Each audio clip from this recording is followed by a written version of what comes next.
नमस्कार। आप सबका स्वागत है Uttar Pradesh tax bar association के इस ज्ञान ज्योति कार्यक्रम में। अनुज जी, आपका बहुत बहुत स्वागत है। अनुज जी, उम्मीद आपने नमस्कार।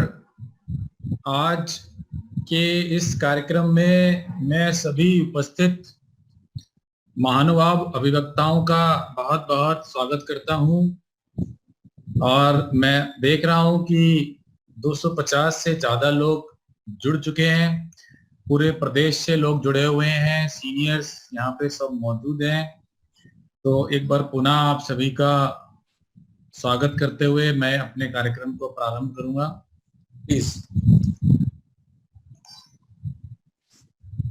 प्लीज शुरू कीजिए।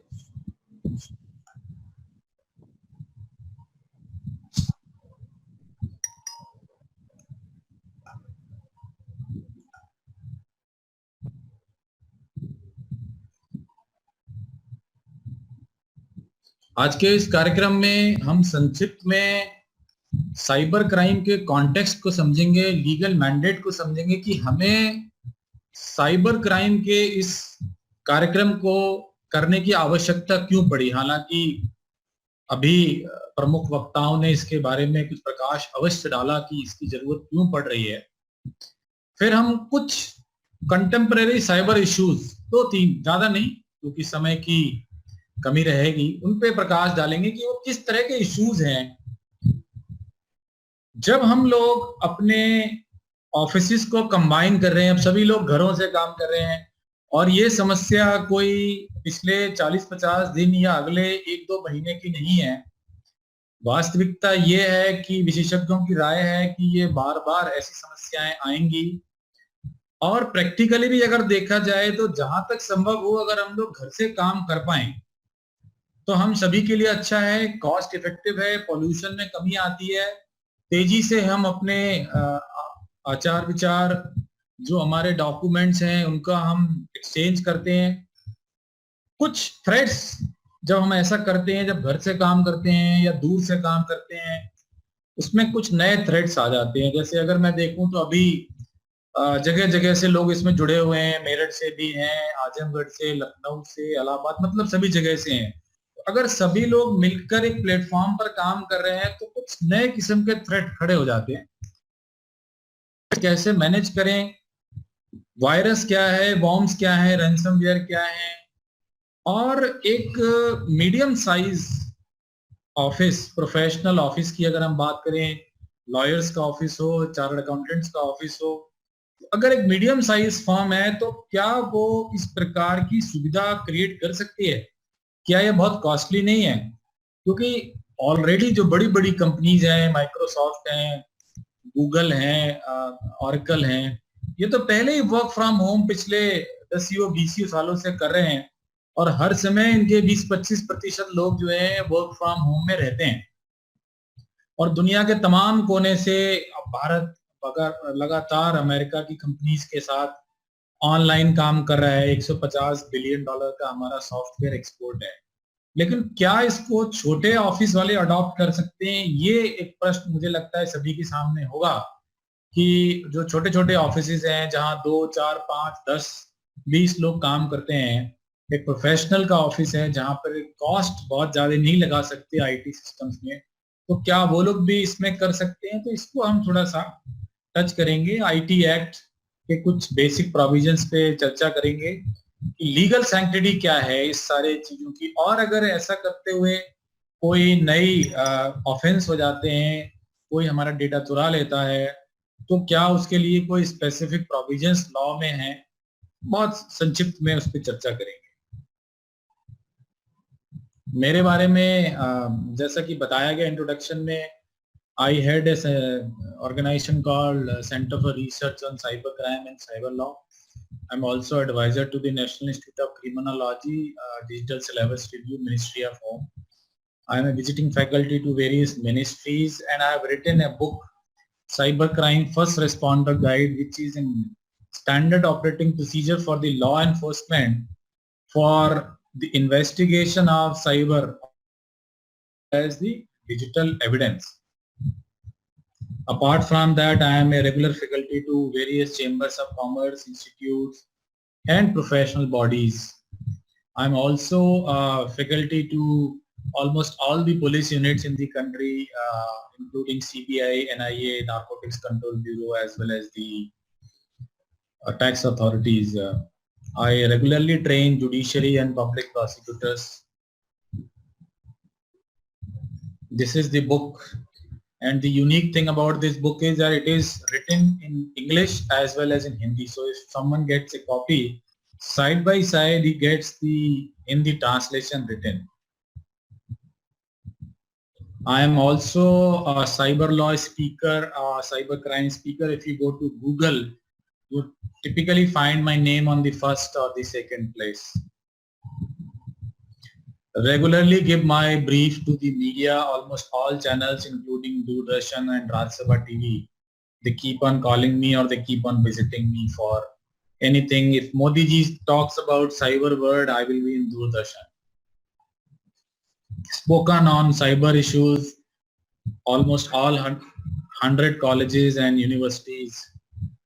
Various justices, Justice Vivek Agarwal, Allahabad High Court, and various officers, judiciary of Delhi High Court, etc., etc.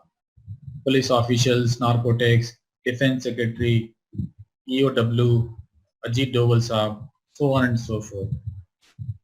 Now let's understand what we do as an organization, and that also has some opportunity for our lawyer friends, although you are more focused towards the tax.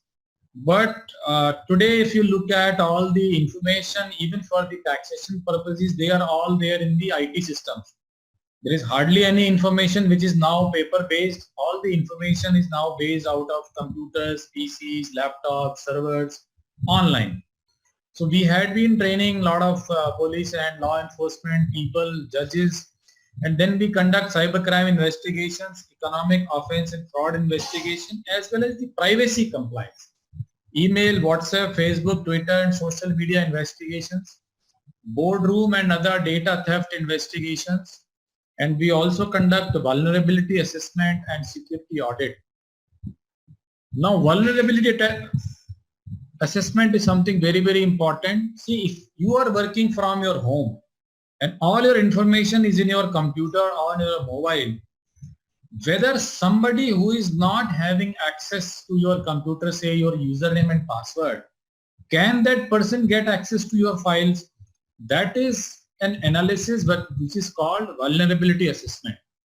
I just give you an information that one day while having lunch, one of the person in my office, a trainee, he खेलते खेलते उसने बगल वाले office का network में entry की और उनकी सारी अकाउंटिंग और टैक्सेशन डिटेल्स हमारे कंप्यूटर पे आने लगी. तो इतना आसान कई बार होता है, अगर आपका नेटवर्क सिक्योर नहीं है, इतना आसान होता है, उसको ना सिर्फ पढ़ सकते हैं बल्कि उसमें चेंजेस भी कर सकते हैं. तो आपकी अगर कोई जीएसटी या आईटी की रिटर्न आपने तैयार करके रखी हुई है और किसी ऐसे पर्सन ने उसको हैक किया, तो आपकी रिटर्न को चेंज कर सकता है और जो फिर आप गलत फॉर्म में उसको अपलोड कर सकते हैं. कंप्यूटर्स में डेटा कई बार डिलीट हो जाता है, जानबूझ के हो जाता है या किसी तकनीकी खराबी से भी हो जाता है, तो उसको भी रिकवर करते हैं हम लोग. ये हमारे क्रेडेंशियल्स हैं, कभी भी कोई हमसे संपर्क कर सकता है, ऑलवेज स्वागत है. अब हम समझते हैं कि साइबर क्राइम चीज क्या है, और ये बड़ा यूनिक किस्म का क्राइम है.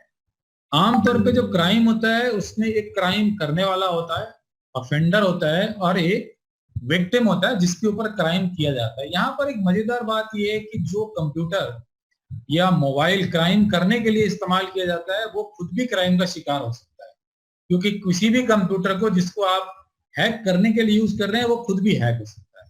तो ये एक बड़ा मजेदार किस्म का एक क्राइम है. अब हम कुछ जो साइबर क्राइम होते हैं उसके बारे में समझेंगे कि वो किस प्रकार के क्राइम है और कैसे होते हैं. और जब हम इस पे चर्चा करेंगे बहुत ही संक्षिप्त में कि कैसे वो होते हैं, तो शायद आपको ये भी अंदाजा लग जाएगा कि उनको कैसे रोका जा सकता है। मैं टेक्निकल चर्चा बिल्कुल भी नहीं कर रहा हूं, मैं एक बिल्कुल सामान्य ज्ञान की चर्चा कर रहा हूं, और मुझे लगता है यहाँ उपस्थित सभी लोगों को निजी और प्रोफेशनल लाइफ में अपने आप को बचाने में मदद मिलेगी। तो देखिए, जो सबसे बड़ा खतरा आज देश के सामने या बड़े बड़े कॉर्पोरेट्स के सामने, या जहां पर भी आईपीआर है, जहां पर भी इंपॉर्टेंट फाइनेंशियल इंफॉर्मेशन है, उसको हम लोग बोलते हैं एपीटी या एडवांस परसिस्टेंट थ्रेट। जो हैकिंग की एक्टिविटी है वो कोई एक दिन में या एक घंटे में नहीं होती है। इसमें 3 महीने, 6 महीने, साल, 2 साल का समय लगता है। और जिस प्रकार से जो स्थानीय अपराधी होते हैं, और अगर उन्हें कोई बड़ा अपराध करना है तो पहले कोई 2-3 लोग मोटरसाइकिल पे या कार में बैठकर आते हैं और आसपास घूम के सब जानकारी लेते हैं कि कहाँ पर वो जगह है जहां पर कुछ अंदर घुसने का रास्ता है, कहाँ से वो बच के भागेंगे, वगैरह वगैरह। इसी प्रकार से साइबर क्रिमिनल्स को भी जब किसी बड़े डेटा सोर्स को, सर्वर को हैक करना होता है, गवर्नमेंट को, डिफेंस को हैक करना होता है, तो पहले उसकी रिकनेसेंस करते हैं, सर्विलेंस करते हैं, ये देखते हैं कि उसमें कहीं कोई कमी, कहीं कोई कमजोरी, या कोई ऐसा द्वार छोटा सा मिल जाए जहां से एक छोटी सी एंट्री करी जाए। उसके बाद एक मेलवेयर, जिसे हम समझ सकते हैं कि छोटे से बच्चे को किसी को टूटे हुए दरवाजे में से या किले के किसी छोटे से जहां से 2 या 3 ईंट निकाल के अंदर घुसा दिया, और फिर वो अंदर से जाके एक बड़ा दरवाजा खोलता है, और फिर जो साइबर अपराधी है वो डेटा को वहां से कॉपी कर लेते हैं, चुरा लेते हैं। आजकल जो दूसरे बड़े अपराध हो रहे हैं, जो इनका सबका शिकार आप सभी बन चुके होंगे, इन द सेंस कि आपके पास वो मैसेज आ चुके होंगे, वो है ईमेल स्पूफिंग। कैसी कैसी ईमेल आती है, इनकम टैक्स डिपार्टमेंट की तरफ से एक ईमेल आती है कि आपका रिफंड प्रोसेस हो गया है, नीचे दिए हुए लिंक पे क्लिक करें, अपनी निजी जानकारी तुरंत दें, और उसके बाद एक कोड आएगा, उस कोड को अगर आप वेरीफाई कर देंगे तो जो सरकार ने 5 लाख रुपए तक के इनकम टैक्स की इमीडिएट रिफंड की घोषणा करी है कोविड-19 की वजह से, वो आपको तुरंत दे दिया जाएगा। या तो वो ईमेल नकली या गलत एड्रेस से आई हुई होती है, या वो बिल्कुल सही एड्रेस से आई हुई होती है, लेकिन वो एक स्पूफ किया हुआ एड्रेस होता है, और अगर आपने अपनी निजी जानकारी उसमें डाल दी तो आपकी जानकारी भी चोरी हो जाएगी, और अगर आपने ओटीपी शेयर कर दिया तो आपका अकाउंट भी खाली हो जाएगा। ये एक बहुत बड़ी समस्या बनती जा रही है। मैं आपको उसके भी स्क्रीनशॉट भी दिखाऊंगा। डेटा थेफ्ट, जैसे कि हमारे विक्रम चावला जी ने भी इसका जिक्र किया, अरविंद गुप्ता जी ने भी इसका जिक्र किया कि जो डेटा है उसका चोरी आजकल बहुत बड़ी समस्या है। हमारे कंप्यूटर से डेटा चोरी हो सकता है, ईमेल का डेटा चोरी हो सकता है। जब हम एक पेन ड्राइव के माध्यम से या किसी ड्राइव के माध्यम से दूसरे लोगों को अपनी जानकारी, केस फाइल्स, तमाम इंपॉर्टेंट इंफॉर्मेशन भेजते हैं, तो उसके चोरी हो जाने का खतरा लगातार बना रहता है। वो जानबूझ के भी हो जाता है, और कई बार बिना हमारी जानकारी भी हो जाता है। तो बिना जानकारी हो जाता है क्योंकि वहां कंप्यूटर में पहले से ही कोई वायरस या मेलवेयर जिसे हम कहते हैं वो आ जाता है, और वो आपकी जानकारी के बिना ही आपकी जो इंफॉर्मेशन है वो साइबर क्रिमिनल्स को बेचता रहता है। और ये बड़े ऑर्गेनाइज लेवल पर भी हो रहा है। जब हम कुछ एप्स को डाउनलोड कर रहे हैं आजकल, खास तौर पे कुछ 20, 25, 30 एप्स, चाइनीज एप्स का नाम बार बार हम लोग सुनते चले आते हैं, जिसमें वी चैट और इस टाइप के स्नैप चैट जैसे कई हैं, टिकटॉक है, तो वो लगातार, फेसबुक खास तौर पे भी कर रहा है, आपका डेटा लगातार ट्रैक करते रहते हैं, और वो विदेशों में रखे हुए अपने सर्वर्स पे आपकी निजी जानकारी, आपके क्रियाकलाप रिकॉर्ड करते रहते हैं, और उसे कभी भी आपके खिलाफ, आपके देश, आपके समाज, आपकी एसोसिएशन के खिलाफ इसका इस्तेमाल कर सकते हैं। इस पे काफी रिसर्च चल रही है, और आर्मी ने कम से कम 25-30 एप्स की एक लिस्ट बना के अपने सभी अधिकारियों और कर्मचारियों को दी हुई है कि वो सब इससे दूर रहें, इन एप्स से दूर रहें। तो मेरा आप सभी को भी सजेशन है कि आप जो भी एप्स डाउनलोड करते हैं उनको देखें कि वो क्या परमिशन मांग रहे हैं। वो आपके कैमरे की परमिशन ले रहे हैं, वो आपके माइक्रोफोन की परमिशन ले रहे हैं, वो आपके डिस्क की परमिशन, एसएमएस की परमिशन मांग रहे हैं, उसे ना दें। और जो आपका एक निजी फोन है जिसमें आप अपनी फाइनेंशियल इंफॉर्मेशन भी रखते हैं, ऑफिशियल इंफॉर्मेशन रखते हैं, जहां तक हो सके उस पर गेम्स और फ्री एप्स को डाउनलोड ना करें। अगर आपको गेम खेलने का शौक है तो 2 फोन रखें, एक में बेयर मिनिमम गूगल वन के जो ऑथराइज्ड एप्स हैं खाली वो रखें, और दूसरे फोन में फिर ठीक है आप कुछ भी डाउनलोड करें, ट्रिपल एक्स देखें, वो आपकी मर्जी है, but that risk you are carrying, please remember. और वो आपको बिल्कुल भी पता नहीं चलेगा, एक्सपर्ट्स को भी पता नहीं चलता है जब तक कि हम लोग रिसर्च नहीं करते हैं, और अदरवाइज कैजुअल यूजर को तो उसका बिल्कुल पता नहीं चलता, और आपकी इंफॉर्मेशन चुपचाप ट्रांसफर होती रहती है। एक और जो बहुत बड़ी खतरे की चीज है, आप लोगों ने शायद कभी एक नाम सुना होगा जिसको डार्कनेट कहते हैं। एक इंटरनेट है जिसको कि हम रोज इस्तेमाल करते हैं, गूगल और इंटरनेट एक्सप्लोरर के माध्यम से जो हम जानकारी जो भी हम ढूंढते हैं, वो हम लोग उसको इंटरनेट कहते हैं। लेकिन इसी इंटरनेट का एक बड़ा भाई है जिसको डार्कनेट कहते हैं, और जो इंटरनेट से करीब करीब 9 गुना बड़ा है, जहां पे जाने के लिए कुछ विशेष करना पड़ता है, लेकिन वहां पे आप एनोनाइमस रहते हैं, आपके बारे में किसी को जानकारी नहीं होती है, और उसका साइज बहुत बड़ा है।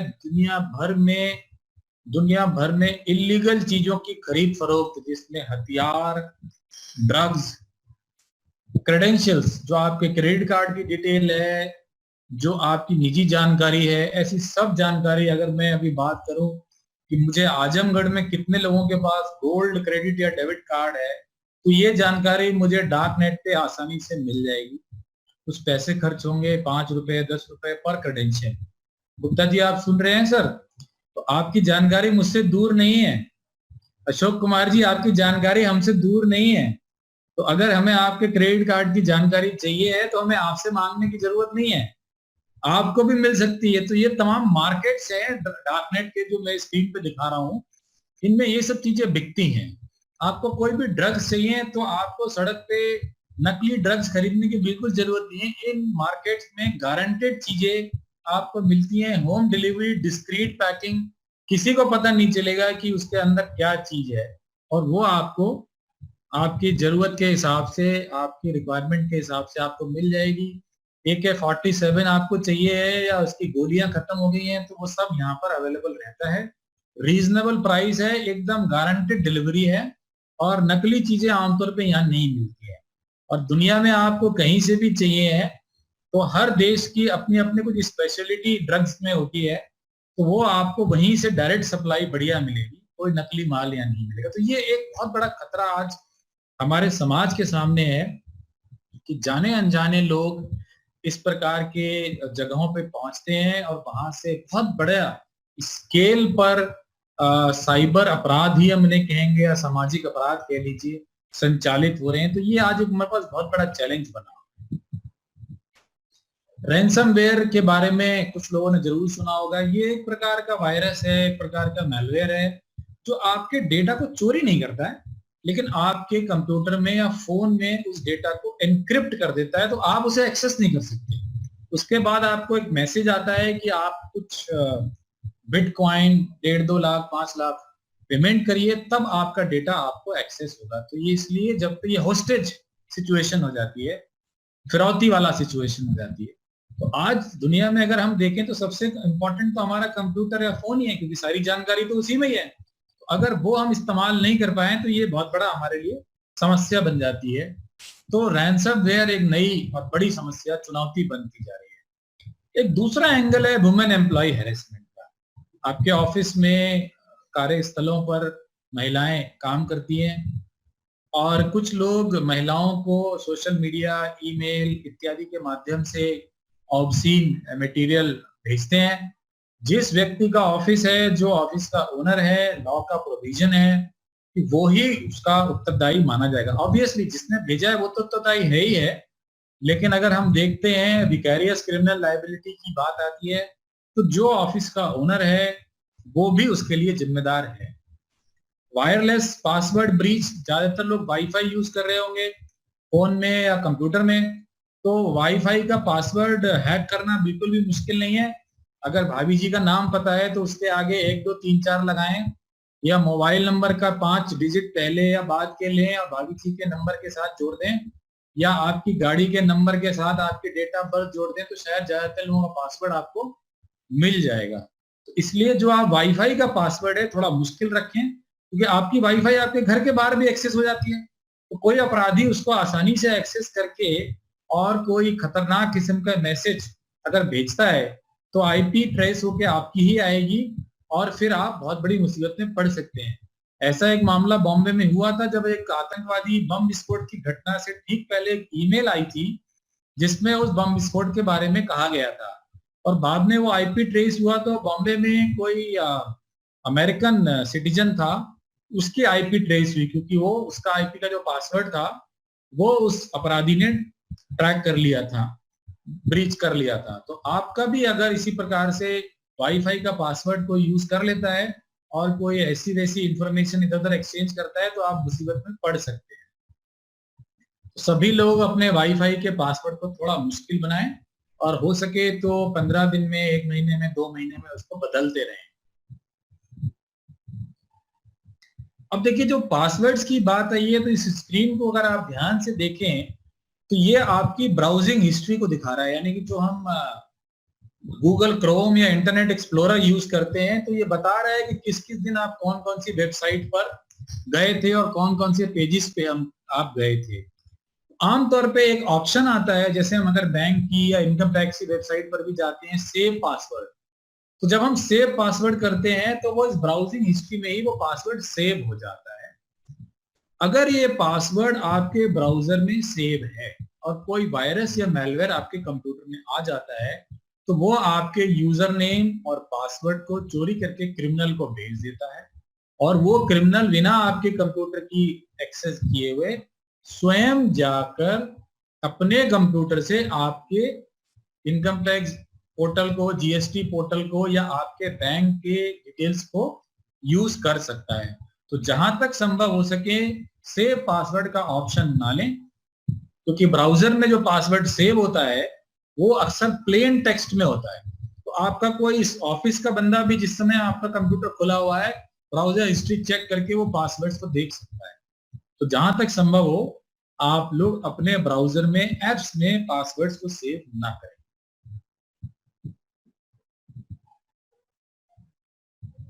अब देखिए एक जो सबसे बड़ी समस्या आती है आपके ऑफिस में, जब आप लोगों से कहते हैं कि भाई आप की गलत बात है, आप ऑफिस में बैठ के ट्रिपल एक्स देख रहे हैं या फेसबुक का इस्तेमाल कर रहे हैं, तो जो पहला आर्गुमेंट दिया जाता है कि साहब आपने कभी मना ही नहीं किया आज तक। बात भी कुछ हद तक सही है। तो आप सभी लोग अपने अपने ऑफिसेज में एक आईटी की पॉलिसी बनाएं कि भाई हमारे ऑफिस में क्या अलाउड है और क्या नहीं है। लोग घर में क्या कर रहे हैं उससे हमें मतलब नहीं है, लेकिन जब वो ऑफिशियल वर्क कर रहे हैं, ऑफिस में बैठे हैं, चाहे वो होम ऑफिस है या आपका प्रॉपर ऑफिस है या ऑफिशियल कंप्यूटर है, तो उसके लिए आपको एक पॉलिसी बनानी चाहिए कि क्या अलाउड है, क्या नहीं अलाउड है। सोशल मीडिया पे अगर आपने गूगल या फेसबुक को एक्सेस करना अलाउड भी किया है तो भी आप नियम बनाएं कि किस प्रकार की जानकारी, किस प्रकार के कमेंट्स आपके ऑफिस में बैठ के भेजना अलाउड है। या आपकी कोई ऑफिशियल ट्विटर एक्सेस कर रहा है, चला रहा है, कोई ऑफिशियल फेसबुक चला रहा है, ऑफिशियल जीमेल यूज कर रहा है, तो किस तरह की ईमेल भेज सकता है, किस तरह की ईमेल नहीं भेज सकता है, ये जरूरी है। अपने सभी क्लाइंट्स को भी आप जो है इसके बारे में गाइड करें कि वो सारे जो आपके क्लाइंट्स हैं वो अपने यहाँ एक आईटी एंड साइबर पॉलिसी को बनाएं कि कौन व्यक्ति कौन सा पासवर्ड रखेगा, कौन सा पासवर्ड नहीं रखेगा, उसे कब बदला जाएगा और किस प्रकार की जानकारी कंप्यूटर के किस हिस्से में रखी जाएगी, किस किस को एक्सेस दी जाएगी, और आपकी जो वेबसाइट है, आपकी जो ट्विटर हैंडल है, उसको कौन चलाएगा, क्या होगा क्या नहीं होगा। क्योंकि अगर कोई गलत जानकारी आपके ऑफिशियल हैंडल से, आपके ऑफिशियल ईमेल से भेजी जाती है तो उसके लिए कहीं ना कहीं आप भी जिम्मेदार माने जाएंगे। लैक ऑफ अवेयरनेस, बहुत सारे ऑर्गेनाइजेशंस ने लोगों को कभी ना कभी साइबर क्राइम करने के लिए मजबूर करती है, उकसाती है या उनसे गलती से हो जाती है। तो अवेयरनेस जरूरी है। आप सभी लोग कोशिश करें कि 15 दिन में, 1 महीने में जो आपके बेसिक एटिकेट्स हैं, जो नियम है, उनको सबको रिमाइंड करते रहें ताकि कोई बाद में ये ना कह सके कि मुझे ध्यान नहीं रहा या मेरी जानकारी में नहीं था इसलिए गलती। क्योंकि जानकारी ही बचाव है। एक बार कोई साइबर क्राइम हो जाता है तो फिर उसके इन्वेस्टिगेशन करना और उससे कोई मतलब निकालना बड़ा मुश्किल है। अभी हमारी जो लॉ इन्फोर्समेंट एजेंसीज भी हैं उनको धीरे धीरे ट्रेन किया जा रहा है। दूसरा, ये जो साइबर क्राइम है वो ग्लोबल है, वो कहीं से भी बैठ के साइबर क्राइम कहीं भी किया जा सकता है। तो अपराधियों को पकड़ना और न्याय दिलाना वैसे ही हमारे सिस्टम में इतना मुश्किल है, जो कि फिजिकल क्राइम को पकड़ना और उसमें न्याय दिलाना मुश्किल हो रहा है, तो साइबर के मामले में तो ये और भी ज्यादा मुश्किल होता जा रहा है। एक चीज मैं आपकी और जानकारी में लाना चाहूंगा कि एक रिसर्च के मुताबिक 66% साइबर क्राइम के मामलों में कहीं ना कहीं जो इनसाइडर हैं, चाहे वो जानबूझ के या उनकी गलती की वजह से ही ये क्राइम हुआ है। तो जब तक हम लोग अंदर से अपने आप को मजबूत नहीं करेंगे, ध्यान नहीं देंगे, अवेयरनेस क्रिएट नहीं करेंगे, इस प्रकार की जो क्राइम है वो बढ़ते ही चले जाएंगे। इसको रोकने का तरीका क्या है कि हम अपने आप को अवेयर करें, अपने आप को रोकें। अब हम लोग ब्रीफ में एक दो साइबर क्राइम्स के बारे में चर्चा करेंगे कि वो कैसे होते हैं, क्या होते हैं, तो आपको समझ में आएगा कि कितनी आसानी से क्राइम हो रहे हैं और क्रिमिनल कितने स्मार्ट होके काम कर रहे हैं। सबसे बड़ा जो कारण है साइबर क्राइम का वो है वाटरिंग होल अटैक्स। अब आप लोग सोच रहे होंगे ये बहुत मुश्किल इन्होंने सब्जेक्ट शुरू कर दिया।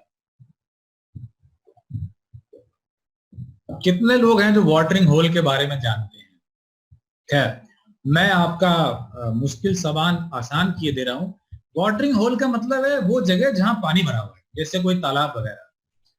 अब अगर मान लीजिए जंगल में शिकार करना है किसी शेर को, तो सबसे आसान जगह कौन सी है? तालाब के पास बैठना, झाड़ी में छुप के, क्योंकि वहां सारे जानवर आते हैं। इसके अलावा एक दूसरा कारण और भी होता है कि जो हमारा ब्रेन है, जो हमारा मस्तिष्क है, उसकी सिर्फ एक ही कमजोरी है कि वो सिंगल टास्किंग के लिए बना है। बाकी तो हमारा जो ब्रेन है वो बहुत ही स्मार्ट है, बहुत सारे चीजों में सुपर कंप्यूटर से भी ज्यादा तेज है। लेकिन जब कोई जानवर या मनुष्य पानी पी रहा है तो उसका ध्यान थोड़ा सा बट जाता है। इसीलिए जो ट्रैफिक पुलिस है वो फोन पे बात करते समय घड़ी ना करे। तो इंटरनेट पे वाटरिंग होल कहाँ होते हैं? इंटरनेट पे वाटरिंग होल होते हैं फेसबुक, ट्विटर और जितने भी सोशल मीडिया के जगह हैं, वो सारे के सारे इंटरनेट के वाटरिंग होल हैं। क्यों है? एक तो इन पे बहुत बड़ी संख्या में लोग, फेसबुक पे माना जा रहा है कि दुनिया में 160 करोड़ लोग फेसबुक से जुड़े हुए हैं। और जब हम इस वर्चुअल दुनिया में चले जाते हैं तो हमें ये लगता है कि बस इसके आगे अब कुछ भी नहीं है, क्योंकि उस पर इतनी जानकारी, फेक जानकारी, रंग बिरंगी जानकारी आती रहती है कि लोग वहां से हटना ही नहीं चाहते और हर चीज की जानकारी वहां मिलती है। अगर अभी आप किसी को ये जिक्र करें, मैं जैसे कि मैं सुन रहा था कार्यक्रम शुरू होने से पहले लोग आपस में छोटी छोटी निजी चर्चाएं कर रहे थे। अगर कोई ये चर्चा करता कि भाई पैर में बहुत दर्द हो रहा है, तो उसको 10-12 नुस्खे बता दिए जाते तुरंत। क्यों? आजकल व्हाट्सएप पे और फेसबुक पे इतने सारे ट्रीटमेंट आ रहे हैं, हर व्यक्ति डॉक्टर से भी ज्यादा जानकार हो जाता है। कई बार डॉक्टर भी झेप जाते हैं कि अरे इस बारे में हमें तो पता ही नहीं था, क्योंकि मरीज उन्हें बता रहा होता है कि हम पूरी रिसर्च करके आए हैं, जो आपने हमें बीमारी बताई थी उसके बारे में हम पूरी रिसर्च करके चले। तो अब होता क्या है कि फेसबुक के जो आपके 2-5 हजार मित्र मंडली है, उसमें 2-4-5 अगर साइबर क्रिमिनल भी हैं तो आपको पता नहीं चलेगा। अगर वो साइबर क्रिमिनल आपको लगातार ट्रैक कर रहा है, आपने साइबर अपने फेसबुक पे डाला है कि मैं आज जो हूँ, अभी मैं चर्चा सुन रहा था कि कोई नोएडा आना चाह रहा था किसी जरूरी काम से, तो अगर आपने अपने फेसबुक पे डाला कि हम जरूरी काम से नोएडा जा रहे हैं, तो इसका मतलब ये भी हो सकता है कि आपके घर पे कोई नहीं है। या अगर आज शाम को आप होटल में वो पार्टी कर रहे हैं, तो इसका मतलब घर खाली है। तो अगर कोई अपराधी आपके फ्रेंड लिस्ट में जुड़ा हुआ है, तो वो आपके घर पे जाके पहले खाएगा पिएगा, फिर चोरी वोरी करके आपके होटल से आने से आधा घंटा पहले आराम से वहां से निकल जाएगा। या फिर दूसरे तरीके से क्या करा जा रहा है कि जो मशहूर लोग हैं, जैसे हमारे अरविंद गुप्ता जी हैं, अशोक कुमार जी हैं, इनके नाम से एक फेसबुक आईडी बनाएगा और बहुत सारे लोगों को एक इनविटेशन भेजेगा कि आप मुझसे जुड़िए। अब ये तो बहुत ही खुशी की बात होगी कि जो मशहूर वकील हैं, लॉयर्स हैं, टैक्स कंसल्टेंट्स हैं, अगर वो किसी को इनवाइट कर रहे हैं अपने फेसबुक के माध्यम से, तो बहुत सारे लोग जुड़ जाएंगे कि यार और कुछ नहीं है तो यारी दोस्ती में 2-4 फ्री की सलाह ले लेंगे, वरना वकील साहब के चेम्बर में जाएंगे तो 500-1000 रुपए की फीस भरनी पड़ेगी। ऐसा सोच के वो अब जो फेक अकाउंट है उसमें जुड़ जाते हैं। लेकिन होता क्या है कि फिर अचानक उस फेक अकाउंट से एक दिन सबको सूचना जाती है कि मैं इंग्लैंड गया था और वहां मेरा पासपोर्ट वगैरह सब खो गया है और मैं बहुत मुसीबत में फंस गया हूँ, ये अकाउंट नंबर है, इसमें $500 तुरंत भिजवा दीजिए और मैं वापस लौट के आपको वापस कर दूंगा। अब कौन ऐसा व्यक्ति होगा जो आपका नजदीकी है, मिलने वाला है, मुसीबत के समय आपको 2, 4, $500, 30, 40, 50 हजार रुपए की मदद नहीं कर सकता? वो तो जान ही रहा है कि जब भी आप आएंगे तुरंत वापस कर देंगे, उसमें कोई मुश्किल नहीं है। ऐसी घटनाएं बहुत बड़ी स्तर पर हो रही हैं, लगातार हो रही हैं। फेसबुक पे जब आप लिखते हैं कि मुझे मेरे लड़के को अमेरिका जाना है 1 महीने के लिए कोई स्पेशल कोर्स करने के लिए, उसको रूम किराए पर चाहिए, तो आपको तड़ातड़ बहुत सारे ऑफर आते हैं कि साहब ये कमरा इस तरीके का यहाँ अवेलेबल है, उसके फोटो आएगा और ये इतने डॉलर पे अवेलेबल है।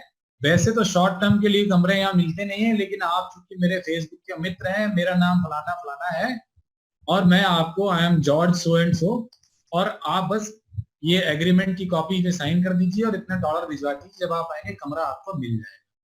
और उसके बाद जब आप पेमेंट कर देते हैं तो आपको पता चलता है कि वो तो कोई साइबर अपराधी है। और जो एक सबसे ज्यादा हो रहा है यंग लोगों में कि एक मैसेज आता है कि मैं जो हूँ अमेरिका में रहने वाला एक बड़ा उद्योगपति हूँ, और फिर लड़कियों के साथ मित्रता बहुत बढ़ जाती है, मित्रता इतनी बढ़ जाती है कि बिल्कुल इंटीमेसी हो जाती है, बात इतनी बढ़ जाती है, बहुत बढ़ जाती है। अब आप समझ ही सकते हैं कि कहाँ तक बात पहुंच गई, दो जिस्म मगर एक जान वाली बात हो जाती है। फिर उधर से एक ऑफर आता है कि मैं आपको $1 करोड़ का गिफ्ट भेज रहा हूँ। वो गिफ्ट यहाँ पर आ जाता है, उसके बाद कोरियर से फोन आता है कि साहब कस्टम में फंस गया है, कस्टम में फंस गया है तो $5 लाख देने पड़ेंगे। तो जो विदेशी मित्र है वो कहता है कोई बात नहीं, अगले महीने तो आने ही वाले हैं, पता नहीं अगले महीने तो फिलहाल नहीं आ पाएंगे, अभी तो फ्लाइट बंद है, जब भी आएंगे तो तुम्हारे को वो 5 लाख भी दे देंगे, तुम ये गिफ्ट तो लो भाई, अभी हमने तुम्हारे लिए प्रेम का प्रतीक भेजा है। बस $5 लाख आपने ऑनलाइन बैंक में ट्रांसफर किए, उसके बाद वो विदेशी मित्र, वो कुरियर, वो कस्टम सब गायब हो जाता है। तो ये जो है एक बहुत बड़ा जगह बनती जा रही है अपराध अपराध करने के लिए, साइबर अपराधियों के लिए।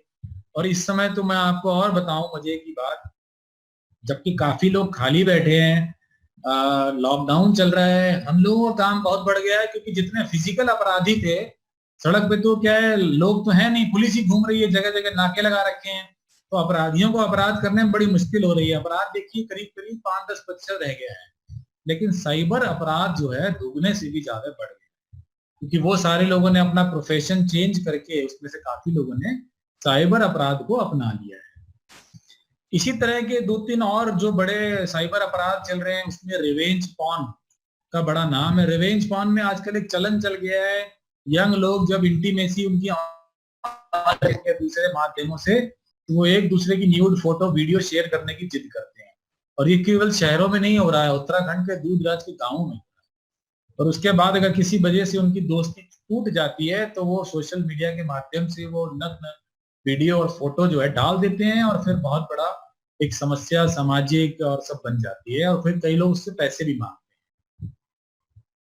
तो ये कुछ ब्रीफ में मैंने, वैसे तो बहुत सारे साइबर अपराध तरह तरह के हो रहे हैं, लेकिन हम प्रश्नों के माध्यम से भी आप लोगों से ले लेंगे उसको। देखिए इस तरह की ईमेल कई बार आती हैं कि आप इसको, ये आपका जो है ऑनलाइन कोई पोर्टल अगर आप देखें ब्लू कलर में यहाँ पर दिखा रहे हैं कि इसको आप क्लिक करिए तो आप जो है ऑनलाइन आपको रिफंड भेजा जाना है। और अगर आप इसको क्लिक करते हैं तो यहाँ से वायरस वगैरह आपके कंप्यूटर में डाउनलोड हो जाता है और वो आपकी जानकारी को चुरा सकता है। अगर आपने ओटीपी शेयर कर दिया तो डायरेक्ट आपके अकाउंट से पैसे निकल सकते हैं।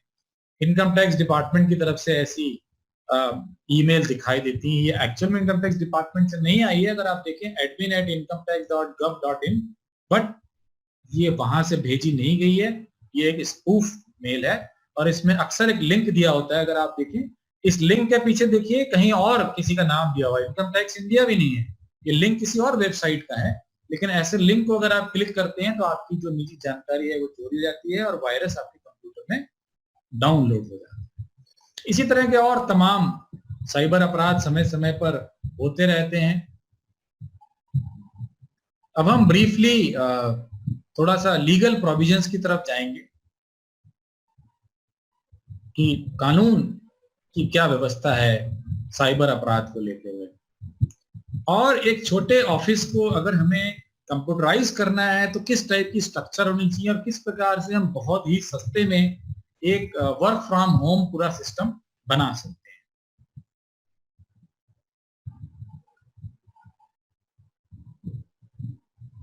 देखिए ये एक बहुत ही बढ़िया मैंने डिजाइन किया है कि किस प्रकार से एक आसान वर्क फ्रॉम होम बनाया जा सकता है।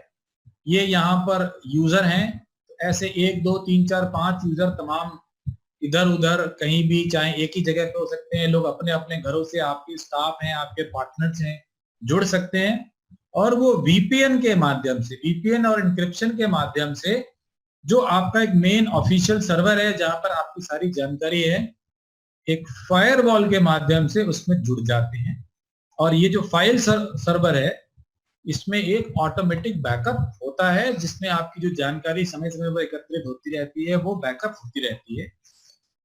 इस पूरे सेटअप को देखने में शायद कहीं ना कहीं ऐसा लग रहा हो कि ये बहुत कॉस्टली है या कॉम्प्लिकेटेड है। मैं आपको विश्वास दिलाना चाहूंगा कि ना तो ये कॉम्प्लिकेटेड है और ना ही ये कॉस्टली है। 25 से 50 हजार रुपए में ये पूरा सेटअप आपका तैयार किया जा सकता है और ये किसी भी जो टॉप कंपनी का एक secured work from home setup है उसके जैसा ही है।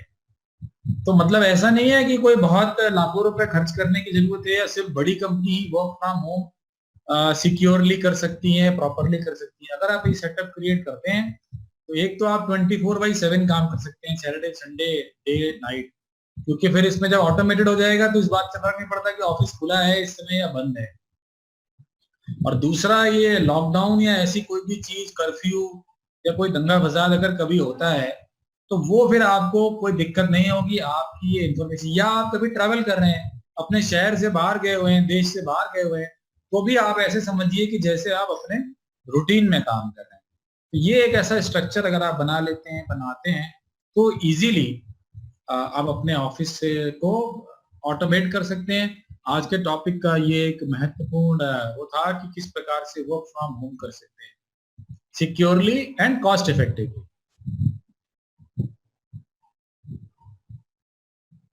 अब हम बहुत ही संक्षिप्त में कानूनी प्रावधानों को लेते हुए फिर अपने आप को क्वेश्चन आंसर शुरू करेंगे।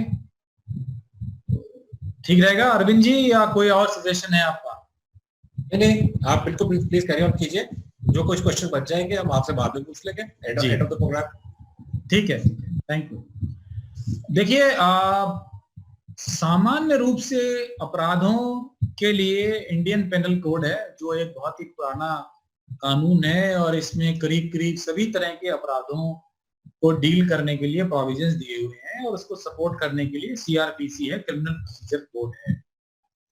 लेकिन जब ये कानून बने थे आज से 150 साल या जो भी पहले, तब इस प्रकार की कोई संभावना नहीं थी जो आज हम देख रहे हैं कि घर बैठे काम करना, ईमेल के थ्रू काम करना, social media, electronic data, electronic evidence, तब ये सब चीजें थी नहीं, किसी के जहन में नहीं थे, किसी ने सोचा भी नहीं होगा।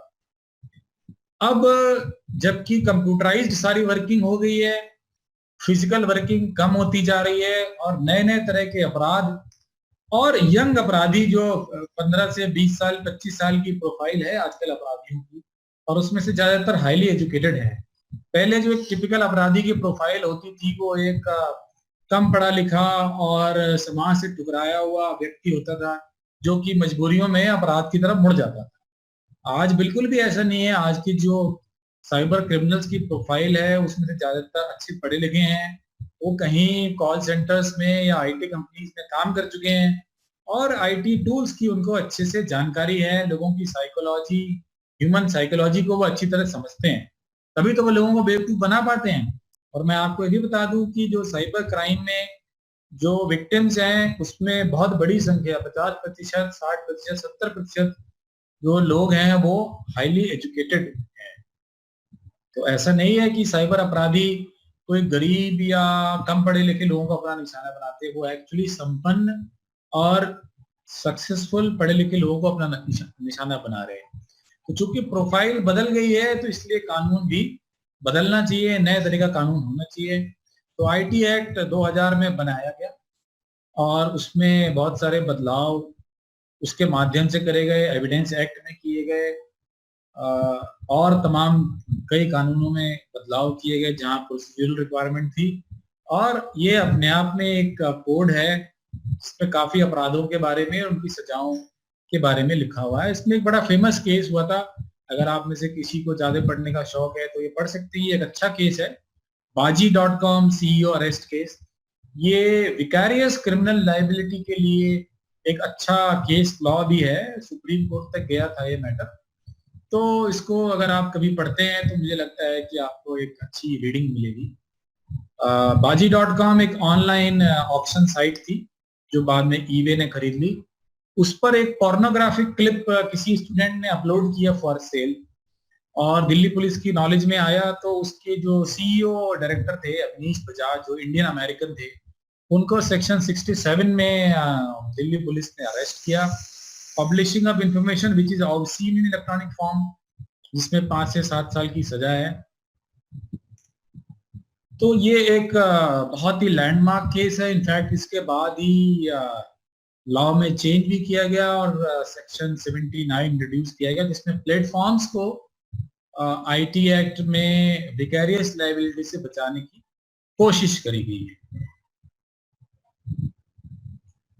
इसमें ऑफेंसेस बाय कंपनीज और द ऑर्गेनाइजेशंस डिफाइन किया गया है कि where a person committing a contravention of any of the provisions of this act or of any rule, direction or order made at there is a company, every person who at the time the contravention was committed was in charge of and was responsible to the company for the conduct of the business of the company as well as the company shall be guilty of the contravention, shall be proceeded against. So it is again a rule about the vicarious criminal liability. So if the offense has been committed by say an employee of the company, the key managerial personals, the KMPs as per the Companies Act would be liable, which includes the director, CFO, company secretary, CEO, etc., etc.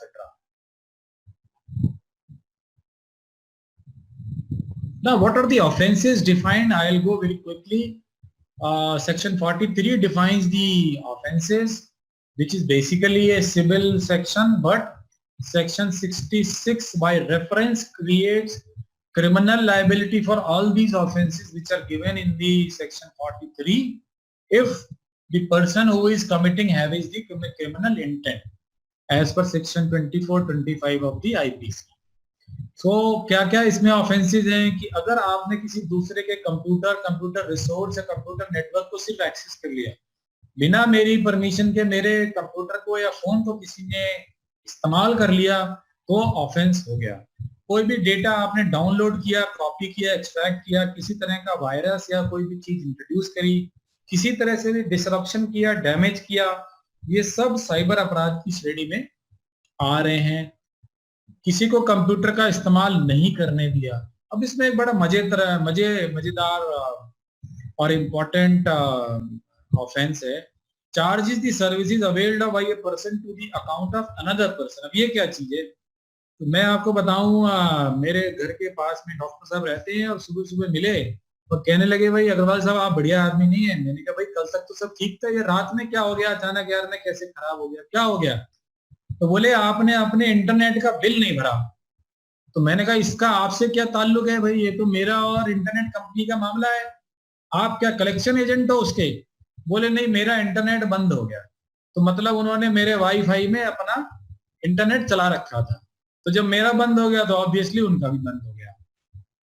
तो ये section ये कहता है कि अगर मेरे किसी इस्तेमाल की चीज को कोई दूसरा इस्तेमाल कर रहा है, अगर मेरा वाईफाई कोई और यूज कर रहा है और उससे मेरा बिल बढ़ जा रहा है, मेरे को चार्जेस लग रहे नहीं लग रहे हैं, जितना मेरा इंटरनेट ज्यादा यूज होगा उतने मेरे चार्जेस बढ़ जाएंगे, तो उस पर्सन से मैं उन चार्जेस को वसूल सकता हूं। That is the civil remedy obviously, and obviously we is doing with criminal intent, तो मैं उसके खिलाफ एफआईआर भी करा सकता हूँ, क्रिमिनल चार्जेस भी ला सकता हूँ। तो इस तरह के जो है वो अपराध इन्होंने आईटी एक्ट में डिफाइन किए हुए हैं। कुछ और बहुत महत्वपूर्ण अपराध हैं जो टैक्स एडवोकेट्स को जानना बहुत जरूरी है, और मुझे लगता है कुछ लोग अब मुझसे नाराज जरूर हो जाएंगे, बट क्योंकि मेरी जिम्मेदारी है मैं आपको बताऊं।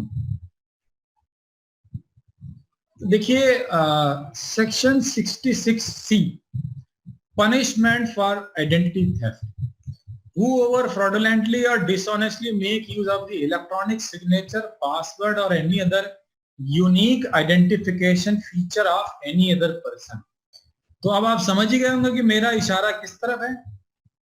आप जो लोग डिजिटल सिग्नेचर अपने क्लाइंट्स के अपने ऑफिस में रखते हो और रिटर्न फाइल करते समय अपने ड्रॉर में से, या आपका स्टाफ उसको अपने ड्रॉर में से निकाल के फॉर्म्स पे और ऑनलाइन रिटर्न्स पे लगाता है, जिसके लिए कभी कभी आपके क्लाइंट आपको ईमेल या कागज पे लिख के ऑथोराइजेशन भी देते हैं, कई बार फोन पर ही चलता रहता है।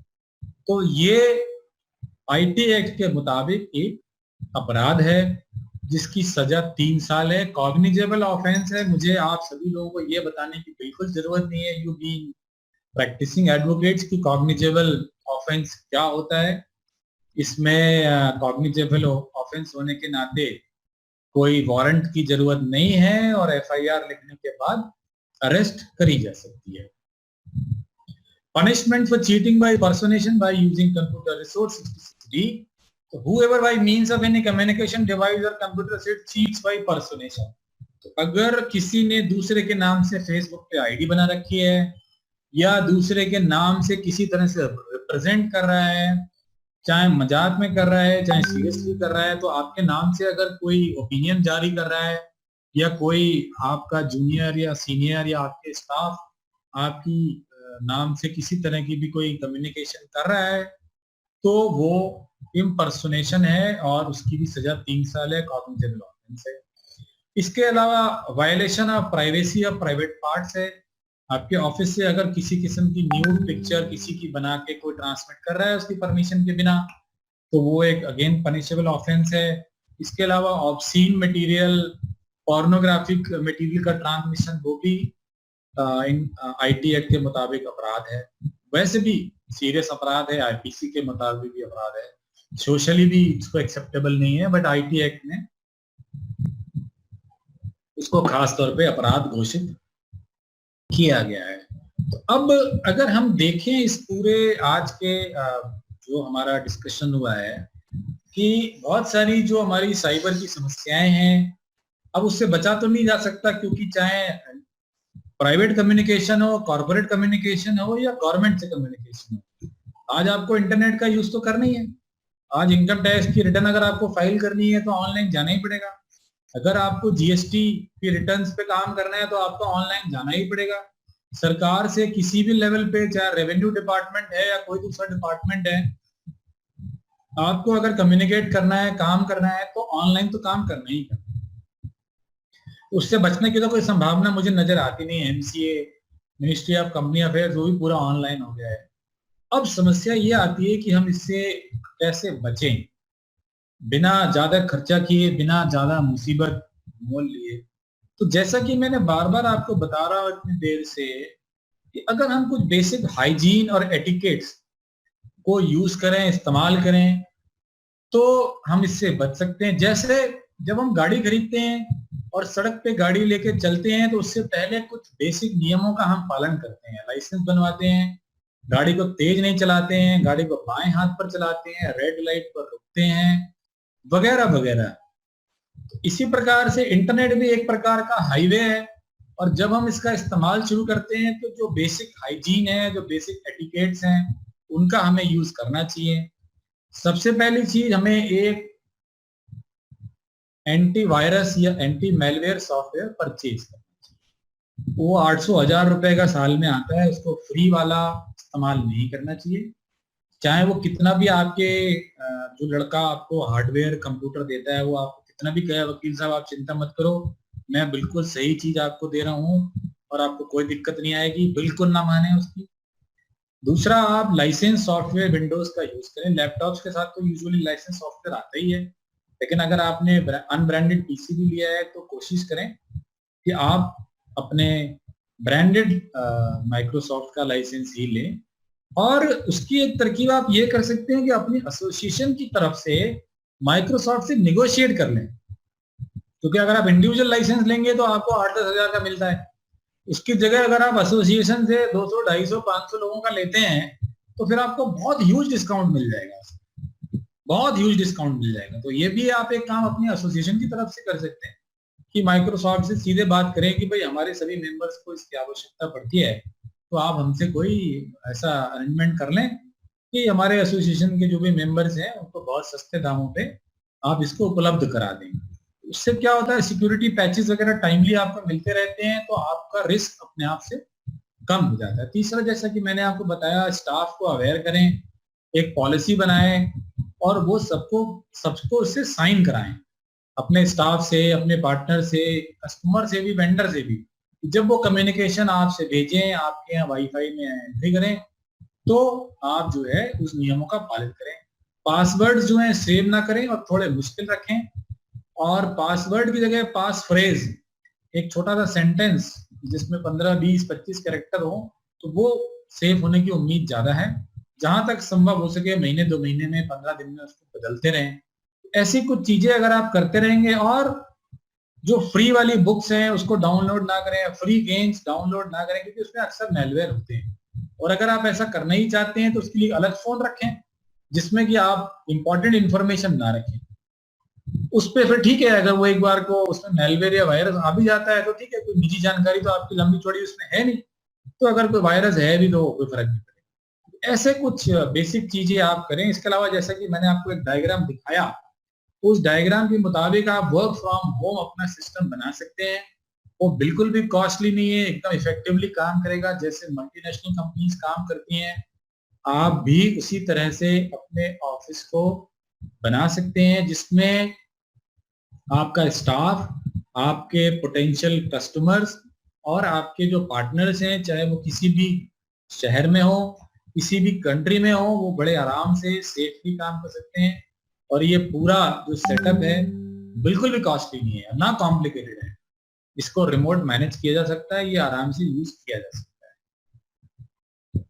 तो मुझे लगता है कि आज की जो हमारी चर्चा का विषय था, उसको हमने जो भी सीमित समय था उसको सही इस्तेमाल करते हुए और इस पे चर्चा कर ली है। और अब मैं चाहूंगा कि अगर कोई प्रश्न लोगों के आ रहे हैं तो उसको लिया जाए, ताकि हम लोगों की जिज्ञासाओं का समाधान जरूर करें। और मेरी व्हाट्सएप नंबर, फोन नंबर और ईमेल तीनों एक ही हैं। अगर मेरा फोन नंबर आपके पास है तो समझिए आप मुझसे पूरी तरह से कनेक्टेड हैं। अदरवाइज आप मुझे कभी भी गूगल में अनुज अग्रवाल साइबर के नाम से ढूंढ सकते हैं। मेरे चैनल को सब्सक्राइब कर सकते हैं यूट्यूब पर, उस पर बहुत सारी जानकारी साइबर से जुड़ी हुई वीडियो इत्यादि के माध्यम से भी उपलब्ध रहती है। धन्यवाद अनुज जी, बहुत बहुत धन्यवाद। आपने बड़े सिंपल शब्दों में बहुत बड़ा इंटरेस्टिंग टॉपिक कवर किया है जी। और अब जो है समय आ गया कुछ प्रश्नों का। जी। तो प्रश्न मेरे बहुत सारे आए हैं चैट बॉक्स में। उनसे पहले कुछ प्रश्न मेरे अपने मन में उठे थे। आनंद जी भी हमें ज्वाइन करें। आनंद जी, आप आवाज आ रही है आपको? आनंद सिंगल जी, आपका दूसरा आपका अनम्यूट किया हुआ है दोनों पे। आनंद सिंगल जी, आ रही है? हाँ, आपका वीडियो भी आ गया। हाँ जी। तो सर, मेरा जो पहली बात आई, जो आपने एक रिलेटेड बात करी कि जो डीएससी की बात करी आपने। जी, मुझे मालूम था पहला सवाल यही होगा। बिल्कुल बिल्कुल बिल्कुल। आजकल आप तो अच्छा है कि हम लोग कुछ वर्चुअली बात कर रहे हैं, वरना कई बार तो लोग मंच तक पहुंच जाते हैं। आपने ऐसा कह कैसे दिया, हमारा तो सारा काम ही रुक जाएगा। जी जी प्लीज। डीएससी की जो बात आई, उसमें बात आई जिम्मेवारी की। जी। अब दो एस्पेक्ट है इसके। एक तो प्रैक्टिकल एस्पेक्ट है जी, कि डीएससी जब हम लोग काम करते हैं तो डीएससी वक्त बे वक्त लगाना पड़ता है जी। तो उस एंगल से मजबूरी हो जाती है कि डीएससी अपने पास रखना। जी। अब उसके लिए, और इसी तरह से ओटीपी का सवाल आता है, इसी से जुड़ा हुआ है जी। तो ज्यादातर जब आप रिटर्न वगैरह भरते हैं जीएसटी की, खासतौर पर 10 बार तो दिन में उसमें ओटीपी आते हैं। जी। ओटीपी पार्टी से, या तो पार्टी से मांगते हैं और उसको हम फीड करते हैं उसके बिहाफ पे, और या फिर क्या होता है कि हम कोई ऐसा कॉमन नंबर लेते हैं जो पार्टी के बिहाफ पे हमारा ऑफिस ऑपरेट कर रहा होता है जी। तो ओटीपी हमारे पास ही आते हैं जी। तो इसकी एक तो लीगैलिटी और दूसरा सोल्यूशन, प्रिकॉशन सोल्यूशन, ये आप तो चाहेंगे? Thank you very much. बहुत ही महत्वपूर्ण सवाल है। आप सभी लोगों के रात दिन के कार्यकलाप से बिल्कुल सीधा जुड़ा हुआ सवाल है। और भी चीजें सीधे जुड़ी हुई हैं, लेकिन ये तो बिल्कुल अनअवॉइडेबल है अभी, क्योंकि सारी टैक्सेशन ऑनलाइन हो गई है।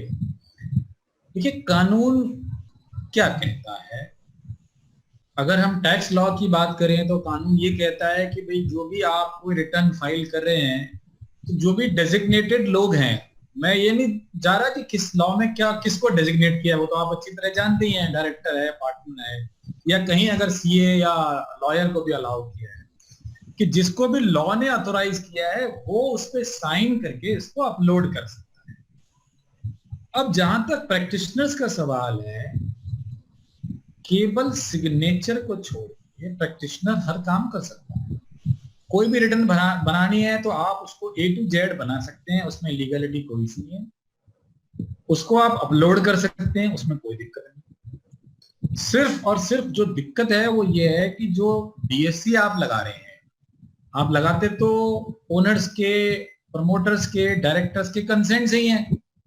लेकिन दिक्कत तब आती है जब दो प्रमोटर्स में आपस में झगड़ा हो जाता है, दो डायरेक्टर्स में झगड़ा हो जाता है, तब वो आके आपके जो सीए हैं, जो टैक्स कंसल्टेंट हैं, उसको चपेटते हैं कि साहब इन्होंने जो है वो मेरी रिटर्न गलत भर दी, या मेरा नाम इन्होंने यहाँ से निकाल दिया, या फलाना जो भी कोई आरोप लगा दिया। जब तक तो सब कुछ दोस्ती दोस्ती आपस में चल रही है तो सब कुछ मुंह जमानी तमाम काम हो ही रहे हैं, उसमें कोई ऐसी बात नहीं। प्रैक्टिकली तो लाइफ ऐसी चलती है। तो सवाल ये है कि लॉ क्या कहता है। मैंने इस बारे में बहुत ही विद्वान जुरिस्ट से पूछा, तो मुझे तो यही बात समझ में आई कि कोई व्यक्ति किसी दूसरे के बिहाफ पे सिग्नेचर नहीं कर सकता एक्सेप्ट पावर ऑफ अटॉर्नी, वो भी सिर्फ वहां जहां पावर अटॉर्नी अलाउड है। अगर मैं आपको पावर अटॉर्नी देता हूं अपने अकाउंट को ऑपरेट करने की, बैंक अकाउंट को, तो आप मेरे सिग्नेचर नहीं करते हो, आप अपने सिग्नेचर करते हो और लगाते हो कि साहब ये पावर अटॉर्नी है, मुझे ऑथोराइज किया हुआ है, इसलिए मेरे सिग्नेचर भी मान्य है।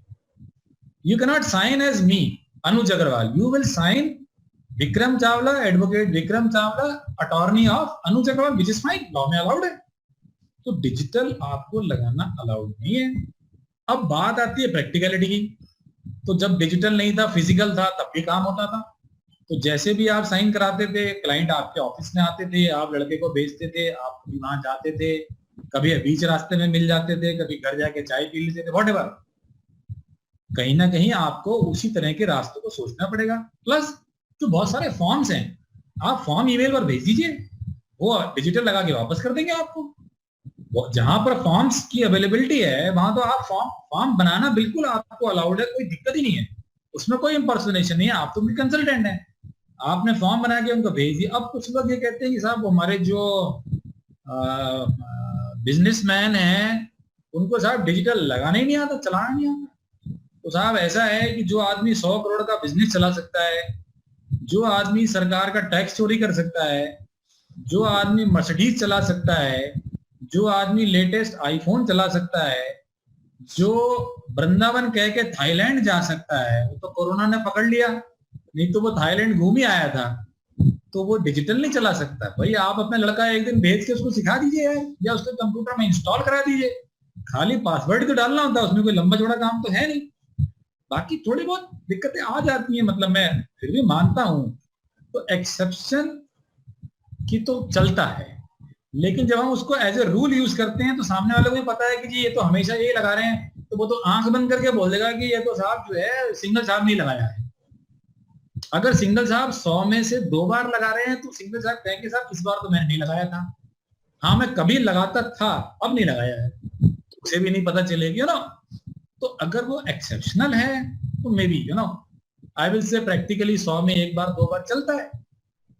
और जहां तक ये जो क्लाइंट्स की बात है टाइम बाय टाइम, तो ये तो हम सभी जानते हैं कि अगर हम क्लाइंट्स को डिसिप्लिन लाएंगे, तो भैया अगर आप 30 तारीख को आओगे तो रिटर्न फाइल करने के 10 दिन फीस लगेगी, कराना हो तो कराओ, नहीं तो जो वकील खाली हो आज वहां चले जाओ।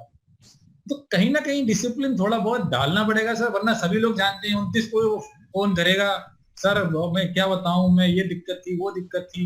तो आप कहां तक इन लोगों को एंटरटेन करेंगे जो 29-30 तारीख को आते हैं और उसी समय एक्सपेक्ट करते हैं कि वकील साहब सारा काम भी करते हैं। तो उनसे कहना जी ठीक है मैंने चलो फॉर्म भर दिया, अब डिजिटल मगर आप लगा। वो कहेगा साहब ये दिक्कत है, साहब ये तो हम नहीं करेंगे। तो मुझे लगता है कि कहीं ना कहीं हम सभी लोगों को ये डिसिप्लिन लाना पड़ेगा। कम से कम 4 केस में आपको उत्तर प्रदेश के बता रहा हूं, जहां पर सीनियर प्रोफेशनल हाई कोर्ट में फंसे हुए हैं। अच्छा। और जिस दिन डिसीजन आएगा उस दिन से उनका 3 साल शुरू हो जाएगा। मैं आपको एक घटना बताऊं, एक बहुत सीनियर पुलिस ऑफिसर मेरे साथ कहीं कॉन्फ्रेंस में बोल रहे थे। उन्हें पता नहीं था कि मैं भी प्रोफेशनल हूं।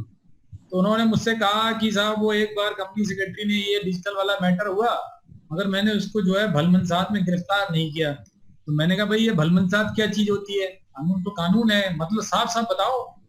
बोले पहले मैं कंपनी सेक्रेटरी बनने की कोशिश कर रहा था, कई बार फेल हुआ, तो मैं पुलिस में आ गया। तो इसलिए मैं थोड़ा सा सॉफ्ट कॉर्नर कंपनी सेक्रेटरी के प्रति। तो मेरा मतलब कहने का ये है कि कानून का प्रोविजन यही है, अगर किसी पार्टनर ने, डायरेक्टर ने आपके खिलाफ शिकायत कर दी, तो गलत कौन है सही कौन है ये तो बाद में आपको पता है, एडजुडिकेशन के बाद ही पता चलेगा। पुलिस के पास तो कोई पावर है नहीं सही गलत की। वो तो एफआईआर लिखेगी, अरेस्ट करेगी, बाद में कोर्ट में आप बिल्कुल साबित हो जाओगे कि हाँ जी।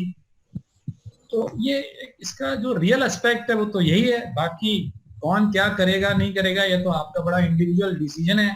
मैं या कोई भी इसको तो नहीं कह सकते कर सकते। Thank you Anand ji. आनंद जी आप भी मेरे साथ जुड़े हुए हैं, तो जी इस बात पे एक सवाल उठता है कि क्या ऐसे में अगर हम क्लाइंट से स्पेसिफिक ऑथराइजेशन लेटर लेकर रखें जी। तो क्या किसी हद तक कोई प्रॉब्लम सॉल्व करेगा? देखिए बहुत सारे लोग ये कर रहे हैं ईमेल पे और चिट्ठी लिखवा रहे हैं। कुछ लोग आगे बढ़ के स्टैम्प पेपर पे लिखवा रहे हैं, इसको नोटराइज भी करा रहे हैं। कुछ लोग उसमें 3 या 4 गवाह भी रख रहे हैं। स्ट्रिक्टली स्पीकिंग तो इसका लॉ में कोई स्टैंडिंग नहीं है। बाकी जब कोई एडजुडिकेशन होता है उसमें कौन सा तीर कहाँ तुक्के की तरह काम कर जाता है और कौन सा तुक्का तीर बन जाता है, ये तो आप सभी प्रैक्टिसिंग एडवोकेट्स हैं, आप सभी जानते हैं कि कोई 100% कोई भी चीज नहीं है। जिससे हम सोचते हैं कि बेकार की चीज है वो चीज कभी कभी काम आ जाती है, और जो चीज बहुत काम की होती है, एस्टेब्लिश्ड लॉ होता है, वो भी तो कभी कभी हम लोग ओवर रूल करते हुए देखते ही है ना। आज जितने भी केस लॉ हैं वो कल ना, आज नहीं तो कल ओवर रूल होते ही हैं। तो इसका मतलब वो कोई भी चीज 100% तो है नहीं। तो रिस्क तो बहुत बड़ा है, बाकी क्या होगा क्या नहीं होगा, लेकिन अरेस्ट तो होगी होगी, ये तो तय बात है। Thank you. इसके साथ ही एक छोटा जुड़ा सवाल मेरा और था जी। वो था मेरा उसको लेके ओटीपी। जी ओटीपी जो आते हैं उसमें क्या उतना ही रिस्क है यूज करने में जितना डीएससी वाला है, या उससे कुछ अंतर है?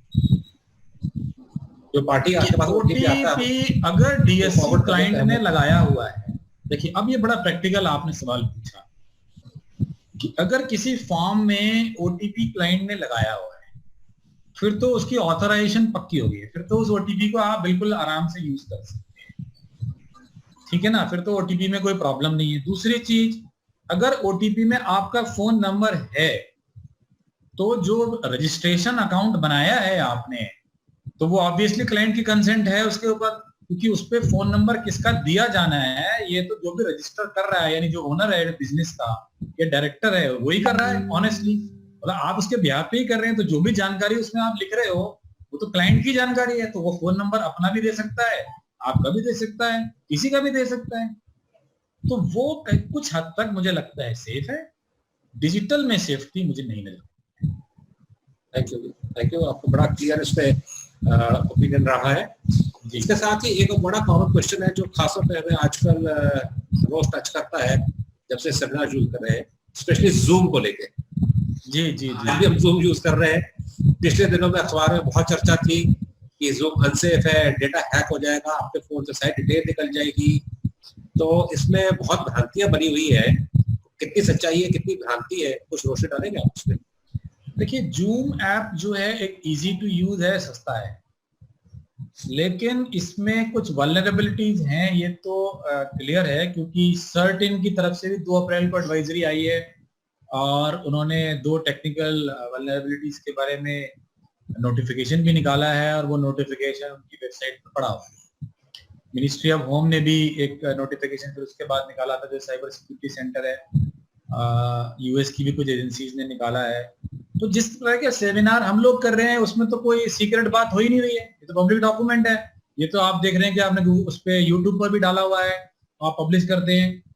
लेकिन अगर आप अपने कॉर्पोरेट डिटेल्स या किसी क्लाइंट से पर्सनल बात कर रहे हैं जहां पर आप टैक्सेशन डिस्कस कर रहे हैं, तो वहां अगर कोई मैन इन दी मिडिल यानी कि कोई बंदा बीच में आ जाता है, सुनने लगता है आपकी बातचीत, तो रिस्की हो सकता है। तो उसके लिए जूम को सुरक्षित नहीं माना गया है। तो एडवाइजेबल है कि जूम को अवॉइड किया जाए। और तमाम एप्लीकेशंस हैं, गूगल मीटिंग है फॉर एग्जांपल, वेबएक्स है, इसको आप यूज कर सकते हैं। They are comparatively safer, at least जब तक पता नहीं चलता तब तक तो सेफ नहीं है। जब तक पता नहीं चलता, दैट इज इम्पोर्टेंट। देखिए हमारे यहाँ एक्चुअली एक साइबर में होता है 0 डे वल्नरेबिलिटी। 0 डे वल्नरेबिलिटी का मतलब है कि वो ऐसी वल्नरेबिलिटी या रिस्क है जो उसी दिन पता चलेगी जिस दिन से वो शुरू हो रही है। वो डेट बेस्ड है और वो फ्यूचर में डेट कब आएगी वो किसी को पता नहीं है। ये एक फैक्ट है जी। तो इसमें मैं थोड़ा सा क्लैरिफिकेशन में सब्सिक्वेंट क्वेश्चन और पूछूंगा कि जो लोगों को भ्रांति थी कि जूम यूज करने के वजह से आपके जो फोन पे अगर आप यूज कर रहे हैं या लैपटॉप यूज कर रहे हैं तो उसका डेटा चोरी हो जाएगा, ऐसा भी कुछ हुआ है? देखिए बहुत सारे एप्स हैं जो आपकी तमाम परमिशंस लेते हैं और वो कुछ ना कुछ डेटा अपने सर्वर्स में ट्रांसफर करते रहते हैं। जूम के बारे में भी ये भ्रांति बनी हुई है। मुझे नहीं लगता कि वो बहुत ज्यादा डेटा चोरी करेंगे, क्योंकि actually they are US listed company है, तो चाइनीज लोगों की company, but they are listed in US. तो I don't think, but TV वाले पूछते हैं तो मैं भी हाँ ना बोल देता हूँ, क्योंकि उन्हें तो न्यूज चलानी होगी है ना। क्या करें? Very honest, very honest, very honest of you. Thank you sir. अब मैं कुछ क्वेश्चन लेना चाहूंगा जो हमारे पे चैट बॉक्स पे आए हैं जी। अगर आपका समय हो दे तो। नहीं आप पूछिए प्लीज। नवीन जैन बिलासपुर से पूछ रहे हैं, sir could you please brief me about mobile screen hacking? ये क्या चीज है? स्क्रीन हैकिंग ये क्या चीज? देखिए ऐसा है कि आप में से अगर किसी ने भी टीम व्यूअर या एमीडेस्क वगैरह सॉफ्टवेयर यूज किए हो, तो ये सॉफ्टवेयर क्या करते हैं कि आपकी स्क्रीन को दूसरे लोगों तक ले जाते हैं। जैसे अगर हम जूम की भी बात करें थोड़ी देर के लिए, तो जूम क्या कर रहा है, मेरी स्क्रीन को आप सब लोगों के पास ले जा रहा है। जो कुछ मेरी स्क्रीन पे मैं दिखा रहा हूँ वही आप सबको दिख रहा है। इसी तरह के ये सॉफ्टवेयर हैं, टीम व्यूअर हैं, एमीडेस्क हैं और तमाम सॉफ्टवेयर हैं स्क्रीन शेयरिंग के। तो ये एक रूटीन सॉफ्टवेयर है। और अगर साइबर अपराधी आजकल क्या करते हैं, बातों बातों में ऐसे सॉफ्टवेयर डाउनलोड करा देते हैं और फिर उनको आपकी स्क्रीन मिल जाती है, तो जो ओटीपी वगैरह या यूजर नेम पासवर्ड आपके कंप्यूटर में है वो भी देख पाते हैं। जैसे मेरी स्क्रीन पे अगर जो भी दिख रहा है इस समय, वो मेरे ख्याल से सभी लोगों को दिखाई दे रहा है। अगर यहाँ पर कोई ओटीपी आता है तो कोई भी देख सकता है। तो वो बहुत ही रिस्की प्रोपोजिशन है। किसी भी बैंक के नाम पर फोन करने वाले को आप कोई सॉफ्टवेयर डाउनलोड ना करें। ऐसी कोई भी सॉफ्टवेयर डाउनलोड कराने के लिए कोई भी बैंक, पेटीएम फोन नहीं करता है। प्लीज सभी लोग ध्यान रखें। और एक से एक पढ़े लिखे, मतलब मैं क्या बयान करूं उनकी डिग्रीज की, MD, DM, PhD, LLB, LLM, CA, CS, मतलब कोई ऐसी डिग्री नहीं है जिसके लोग इसमें बचे हों, आर्मी के, चाहे वो कर्नल हो, चाहे वो आईपीएस ऑफिसर्स हों। तो ये प्लीज किसी भी तरह का आप सॉफ्टवेयर डाउनलोड ना करें। कोई भी bank, financial institution, insurance, Paytm आपको कभी भी सॉफ्टवेयर डाउनलोड करने के लिए या ओटीपी या कोई कोड शेयर करने के लिए फोन नहीं करता। ये तरीका है ही नहीं। Thank you. इसके बाद शैलेंद्र कुमार विद्यार्थी पूछ रहे हैं, is it secure to share the photos of family member on Facebook और व्हाट्सएप? विद्यार्थी जी रामपुर से। हाँ जी, हाँ जी। विद्यार्थी जी नमस्कार, आपसे दोबारा मुलाकात हो रही है, वर्चुअल मुलाकात हो रही है। इनको लोग किसी भी सोशल मीडिया पे जब आप कोई भी निजी फोटो शेयर करते हैं तो उसके डाउनलोड होने की भावना बनी रहती है। अब जब वो डाउनलोड हो गया तो उसके बाद फोटोशॉप जैसे कई सॉफ्टवेयर मौजूद हैं जिनपे हमें छेड़छाड़ करके और उसका फिर प्रोफाइल इत्यादि पे लगा के मिसयूज करा जा सकता है। तो ये रिस्क आपको लेना है कि आप रिस्क लेना चाहते हैं या नहीं लेना चाहते हैं। इसकी तरकीब ये है कि अगर फेसबुक भी आप यूज कर रहे हैं फैमिली फोटोज के लिए, तो एक पर्सनल ग्रुप बनाएं जिसमें आपके नॉन 5, 10, 15 लोग हो, उसमें शेयर करें। जनरल आपकी जो टाइमलाइन है उस पर ना डालें, क्योंकि उस पर आप डालते हैं तो पता नहीं चलता कि आपके जो फेसबुक के फ्रेंड लिस्ट में 2-5 हजार में कौन बकवास लोग हैं, कौन अच्छे लोग हैं। That risk is there. इसको कोई भी मना नहीं कर सकता, कोई भी बचा नहीं सकता आपको। क्योंकि किसी के दिल में क्या है क्या कैसे पता चलेगी। बिल्कुल ठीक। पंकज अग्रवाल जी पूछ रहे हैं, can you recommend any good antivirus? Sir मैं रिकमेंड करूंगा तो दूसरे लोग कहेंगे कि आपका इनसे क्या बैकएंड में कुछ डीलिंग वीलिंग है, क्योंकि हमारी तो डेमोक्रेसी में हम देखते हैं ना, जब भी कोई चीज होती है तो वो सबसे पहले लोग कहते हैं अच्छा इनका अपना क्या इंटरेस्ट है। सभी अच्छे हैं। वैसे मैं निजी रूप से कैस्परस की इंटरनेट सिक्योरिटी यूज करता हूँ, लेकिन मैं किसी की भी अगर ये कहूंगा कि ये अच्छा नहीं है तो वो कल ही मुझे नोटिस थमा देगा कि भाई साहब आपने कैसे कह दिया मेरा अच्छा नहीं है। Thank you, thank you. अब आप पूरा लीगल प्रिकॉशन लेके बात कर रहे हैं। आप पूरी लीगल प्रिकॉशन लेके बात कर रहे हैं। अब जब वकीलों से बात कर रहे हैं तो इतना तो ध्यान रखना ही पड़ेगा है? आप में से कौन मित्र है और कौन, देखिए वकील सारे मित्र हैं, लेकिन कोर्ट में दो लोग आमने सामने खड़े होते ही है ना, तो एक दूसरे की टांग खिंचाई करते ही हैं। और क्लाइंट को तो ऐसे ही बोलते हैं ना, मैं क्लाइंट का नाम लेके थोड़ी ना बोलते हैं, मैं बोलता हूँ कि भाई मैं बोल रहा हूँ है। तो कल को आप मेरे सामने खड़े होके बोलेंगे कि साहब आपने कैसे, आप मैं कैफी की तरफ से खड़े हो जाएंगे तो मेरी तो बड़ी दिक्कत हो जाएगी। इसके बाद रोमित अग्रवाल जी है, शायद मुरादाबाद से है, मैं नाम पूरा नहीं आ पा रहा। ये पूछ रहे हैं, what are the basic system requirements of the work from home diagram you suggested? नहीं, स्टैंडर्ड जो भी हार्डवेयर होता है, अगर हम क्लाइंट की बात करें तो क्लाइंट तो आपका कोई भी i3 जैसे यूज कर रहे हैं या इवन पेंटियम वगैरह भी अगर आप पुराने यूज कर रहे हैं तो वो चलेगा, कोई दिक्कत नहीं है। सर्वर में भी कोई बहुत हाई कॉन्फ़िग की जरूरत नहीं होती है, i3 i5 भी चलते हैं आराम से। बेसिकली थोड़ी रैम इंक्रीज करनी पड़ेगी, क्योंकि मल्टीपल लोग अगर एक ही मशीन पे काम करेंगे तो रैम बढ़ानी पड़ेगी आपको, which is again not at all costly. अगर आप समझें कि 4 GB रैम है, मैं समझता हूँ 2-2.5 रुपए में यूजुअली मिल जाती है, एंड दैट्स ऑल। और सर्वर का यहाँ पे मतलब कोई हाई एंड सर्वर से नहीं है। अगर आप कोई ठीक ठाक ब्रांडेड पीसी भी ले लेते हैं वो भी अच्छे सर्वर का काम करता है, क्योंकि आपको तो सिर्फ फाइल्स के लिए यूज करना है, तो फाइल सर्वर है ये। यहाँ पे कोई बहुत बड़ा डेटाबेस या कोई कॉम्प्लिकेटेड कंप्यूटिंग थोड़ी ना हो रही है, तो आराम से स्टैंडर्ड हार्डवेयर यूज होता है, कोई इसमें हाई एंड हार्डवेयर की जरूरत नहीं पड़ती।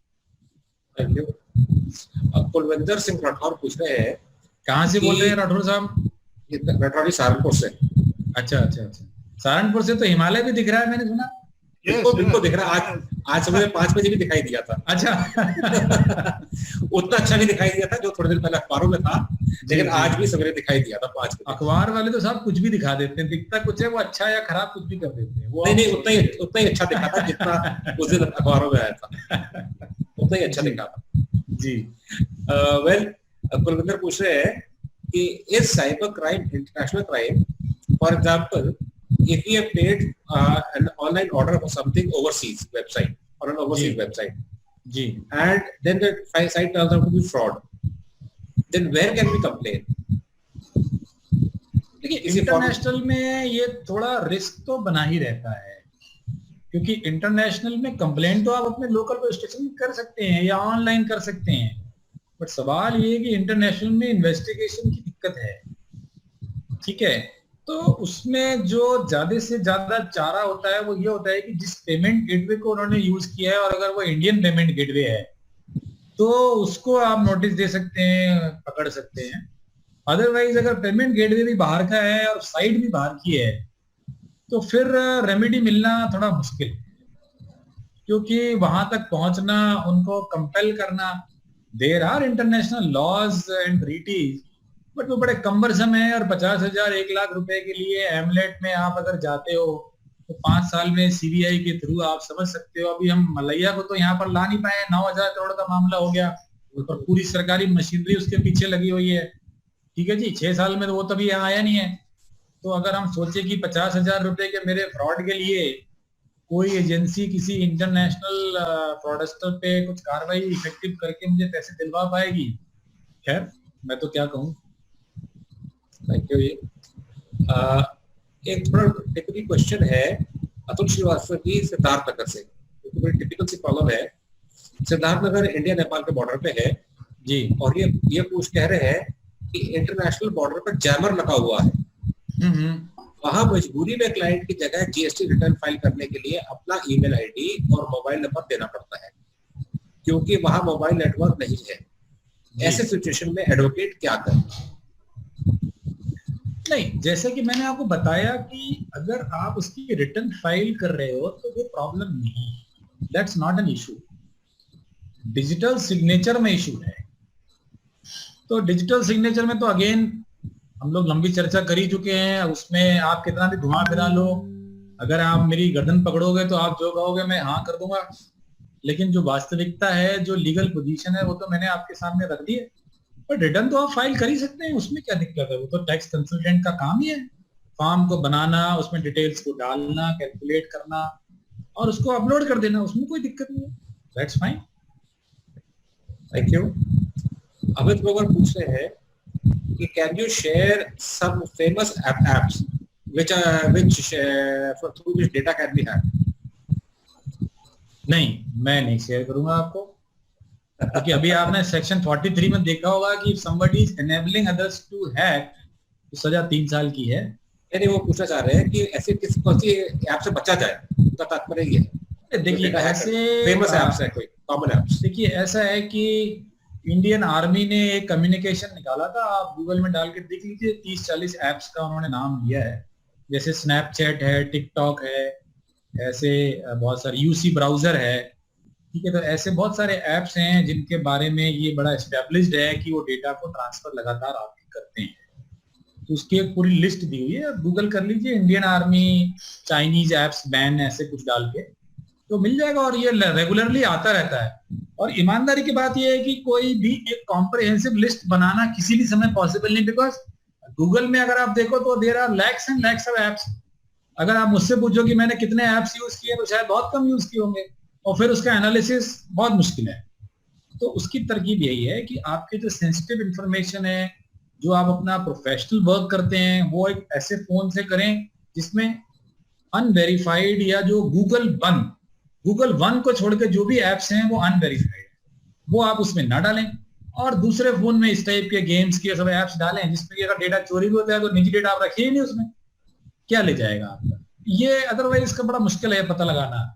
आप सोचें कि आप मुझे एक ऐप भेजेंगे और मैं आपको बताऊंगा, नहीं बता पाऊंगा, क्योंकि उसकी पूरी एनालिसिस करनी पड़ेगी, और कितने ऐप्स की कहां तक एनालिसिस करेंगे, तो वो प्रैक्टिकली पॉसिबल नहीं। Thank you sir. Suresh Hitkari Fatehpur से पूछ रहे हैं, अगर क्लाइंट ऑफिस में आकर डीएसए यूज करे हमारे लैपटॉप से जी, क्या इसका आईपी एड्रेस रिकॉर्ड हो जाता है, और ऐसे में कोई क्या समस्या? बेटर होगा कि आप उसको या तो अपना लैपटॉप लाने के लिए कहें, या एक लैपटॉप सेपरेटली रख दें क्लाइंट्स के इस्तेमाल के लिए, बेटर होगा। आईपी एड्रेस तो आ जाता होगा उसमें जहां से अपलोड हुआ है। सर मैंने प्रश्न का उत्तर दे दिया है। ठीक है sir, thank you sir, thank you. इसके बाद आ रहा है कुछ लॉ स्टूडेंट्स के आ रहे हैं कमेंट्स आपके लिए। क्वेश्चन आपसे काफी इम्प्रेस्ड है लॉ स्टूडेंट्स, मैं आपको चैट भेज दूंगा इसकी कॉपी, वो आपसे संपर्क में आना चाहते हैं। हाँ, तो मेरा नंबर 9810347977, ये मेरा व्हाट्सएप नंबर भी है, स्क्रीन पे आ रहा है। और यही मेरा ईमेल आईडी है, ए लगाए मेरे फोन नंबर के आगे, @gmail करें, या साइबर ज्ञान मेरी वेबसाइट है, या फिर ट्विटर या दूसरे और माध्यम तो होते ही, बट व्हाट्सएप आपको ज्यादा पॉपुलर है, सो एनीबॉडी इज वेलकम। एक और क्वेश्चन जो हाँ निखिल पहलवान इन्होंने पूछा है, और मैं भी भूल गया पूछना से, कि क्लाउड कंप्यूटिंग जी, जैसे एक तो आपने वीपीएन वाला सिस्टम बताया था जी, और एक होता है जहाँ पे हम क्लाउड में अपना डेटा सेव कर लेते हैं या क्लाउड कंप्यूटिंग करते हैं, उसकी सेफ्टी बारे में आप कुछ बताना चाहेंगे? देखिए वीपीएन तो क्लाइंट साइड पर यूज होता है, चाहे आप डेटा अपने सर्वर में रखें, चाहे क्लाउड पे एक सर्वर स्टोरेज ले लें, वीपीएन अलग तरह की चीज है। वीपीएन का फायदा ये होता है कि जब हम अपने कंप्यूटर से किसी दूसरे कंप्यूटर को कम्युनिकेट करते हैं तो डेटा एक इंटरनेट के या पाइप के माध्यम से जाता है। जैसे घर में अगर आप देखें तो पानी, आपके जो म्युनिसिपैलिटी का पानी आता है वो एक पाइप के माध्यम से आपके यहाँ तक आता है। तो हमारे और म्युनिसिपैलिटी के बीच का जो पूरा एरिया है, अगर उसके बीच में कहीं पाइप टूट जाता है तो घर में मिट्टी वाला पानी आने लगता है। ऐसा होता है या नहीं होता है? तो ये वीपीएन उससे बचने के लिए है कि वो वीपीएन क्या करता है, आपके और म्युनिसिपैलिटी की टंकी के बीच में एक प्रकार का प्राइवेट पाइप डेवलप कर देता है, तो कोई दूसरा आदमी उसमें कोई मिलावट या कोई गंदगी या कोई जहर नहीं डाल सकता। जहां तक क्लाउड का सवाल है, क्लाउड का मतलब ये होता है कि एक तो ये है कि हम अपने ऑफिस में एक सर्वर रख सकते हैं जिसमें अपना तमाम डेटा फाइलें रख रहे हैं। एक ये हमने कहा यार ऑफिस में सर्वर रखने हैं तो रोज चलाना बंद करना पड़ेगा, एसी लगाना पड़ेगा वगैरह वगैरह, तो हम क्यों ना ये स्टोरेज क्लाउड पे खरीद लें। तो इतना ही होता है उसका फर्क। क्लाउड इज बेसिकली स्टोरेज, जैसे हम जीमेल एक्सेस करते हैं तो basically cloud, that's all. Is it safe generally देखिए जनरली सेफ है, लेकिन अगर आपके यहाँ से जो कम्युनिकेशन क्लाउड में जा रहा है वो सेफ नहीं है। अगर मैं आपके घर के बाहर खड़ा हूँ और मैंने आपके वाईफाई का पासवर्ड डाल के, तो मुझे तो आपकी सारी जानकारी दिख रही है, आप कौन कौन सी फोटोज भेज रहे हैं, रिवर्स पॉर्न भेज रहे हैं या जेन्युइन पॉर्न भेज रहे हैं। क्योंकि चाइल्ड पॉर्न जो है अगर आप प्राइवेट में भी व्यू कर रहे हैं तो वो सीरियस ऑफेंस है। Child porn can not be viewed in India as per law even in private. Adult porn तो कर सकते हैं। तो बस मैं आपको मैसेज भेज दूंगा कि साहब मैंने आपकी जो है वो चाइल्ड पॉर्न जो आप देख रहे थे इसको रिकॉर्ड कर लिया है, तो या तो इतने डॉलर पहुंचा दीजिए, नहीं तो समझ लीजिए फिर क्या होने वाला है। ये रिस्क बना रहेगा। Thank you sir. Sanket Agarwal पूछ रहे हैं, is it safe to use internet banking on our cell phone and PC? Sorry, आप दोबारा से रिपीट कर देंगे? Is it safe to use internet banking on cell phone and PC? हाँ बिल्कुल सेफ है, लेकिन जो एटिकेट्स, जो हाइजीन मैंने आपको बताई है उसको आपने स्ट्रिक्टली फॉलो एक भी दिन नहीं किया तो बस आपको दिक्कत हो जाएगी। अगर आप अपना यूजर नेम पासवर्ड सेव करके रखते हैं और आपके सिस्टम में फोन में कोई मैलवेयर आ गया तो समझ लीजिए आपका यूजर नेम पासवर्ड चोरी हो जाएगा। वो पर्सन आपके मैलवेयर खुद ब खुद उसमें टीम व्यूअर या एमिडेस्क डाउनलोड कर देगा, तो ओटीपी आपसे पूछने की जरूरत भी नहीं पड़ेगी। रात के 12-1 बजे जब आप सो रहे होंगे तो वो ओटीपी भी उसको मिल जाएगा, वो डील कर लेगा आराम से, आपका अकाउंट खाली कर देगा। मेरे पास कई ऐसे वकील मित्रों के मैसेज आए हैं कि वो सुबह सो के उठे और रात भर में जितनी उन्होंने लिमिट ली हुई थी मकान बनाने के लिए 10 लाख रुपए, वो सारी की सारी खाली हो गई। तो ये सेफ है, लेकिन अगर आपने अपना ओटीपी शेयर कर दिया या आपका फोन इन्फेक्टेड है तो 100% अनसेफ है। Thank you sir. अभी जो हम बात कर रहे हैं सिद्धार्थ नगर से, उनका एक क्वेश्चन आया, आनंद जी आप भी ध्यान देंगे इस पे। ये कहते हैं रजिस्ट्रेशन में भी अपना मोबाइल नंबर देना पड़ता है क्योंकि एक बॉर्डर सिक्योरिटी वाला इशू था, और फोर्स रजिस्ट्रेशन के केस में क्या प्रोफेशनल ने अपना मोबाइल दिया और उस पर एफआईआर हुई है, किसी प्रोफेशनल पे भी एफआईआर होगी उस चक्कर में? मैं तो पहले आपको बता रहा हूँ 4 केस तो ये तो जब डायरेक्टर्स में आपस में झगड़ा हो जाता है तो वो सबसे पहले एफआईआर प्रोफेशनल पे ही करते हैं।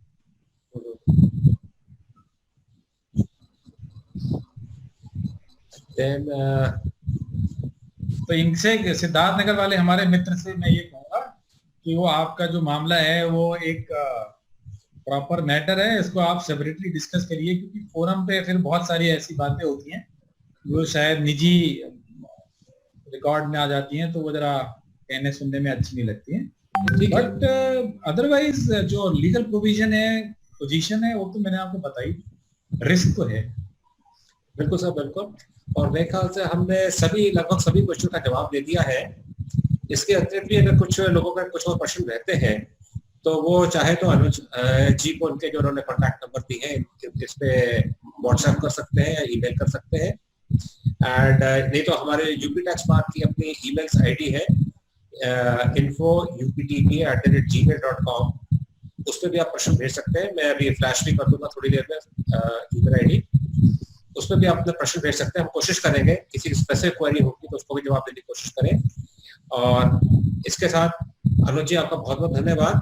आपने मैं आज का जो प्रेजेंटेशन है आपको शेयर कर दूंगा Vikram ji. Thank you so much. आप चाहें तो अपने मेंबर्स को भेज सकते हैं। सभी मेंबर्स को मैं ये कहना चाहूंगा कि साइबर या डिजिटल एविडेंस से जुड़ा हुआ कोई भी लीगल या टेक्निकल मैटर है तो वो कभी भी हमसे संपर्क कर सकते हैं, उनका स्वागत है। और आपने हमें आज बात करने का मौका दिया, ये भी हमें अच्छा लगा। मुझे उम्मीद है आप लोगों को भी अच्छा लगा होगा। Thank you sir, thank you so much. अब मैं निवेदन करूंगा आनंद सिंघल जी से कि वो जरा सा इसको वाइंड अप करें। आनंद सिंघल जी प्लीज। भाई अनुज जी, बहुत क्लियर नाम मेरे लिए पर्टिकुलरली आपका बहुत अच्छा लगा। इतना इंफॉर्मेटिव और इतने सरल और सूक्ष्म शब्दों में इतने विस्तार से चीजों को बताया कि काफी चीजें हम सभी को, मेरे ख्याल से कोई भी ऐसा शख्स नहीं था इसमें से, इतने यहाँ मौजूद थे तो जिनको कुछ क्या बहुत कुछ नहीं मालूम हुआ होगा, बहुत कुछ मालूम हुआ होगा। आपने डीआरसी के बारे में जो बताया और चीजों के बारे में जो बताया, वाकई रियली बड़ी बड़ी प्रैक्टिकल बातें बताई आपने। और जिस तरह से आपने सेफगार्ड जो है उसका बताया, ये भी इम्पोर्टेंट है। किसी ने समस्या ही बताई आपने जो उसका सेफगार्ड भी बताया, जो पॉसिबल उसके मिसयूजेस हैं, that is also very very important और हम सब के लिए बहुत काम के हैं। हम आपको बराबर जो है इसमें सचेत करते हैं इस चीज के लिए। ये आपने जो बराबर हम लोग को सचेत किया है, दैट इज वेरी, हम सबको इससे बहुत कुछ ज्ञान हुआ है। हम आपके बहुत आभारी हैं। यूपी टैक्स बार आपके लिए बहुत आभारी रहेगी सदैव। Thank you.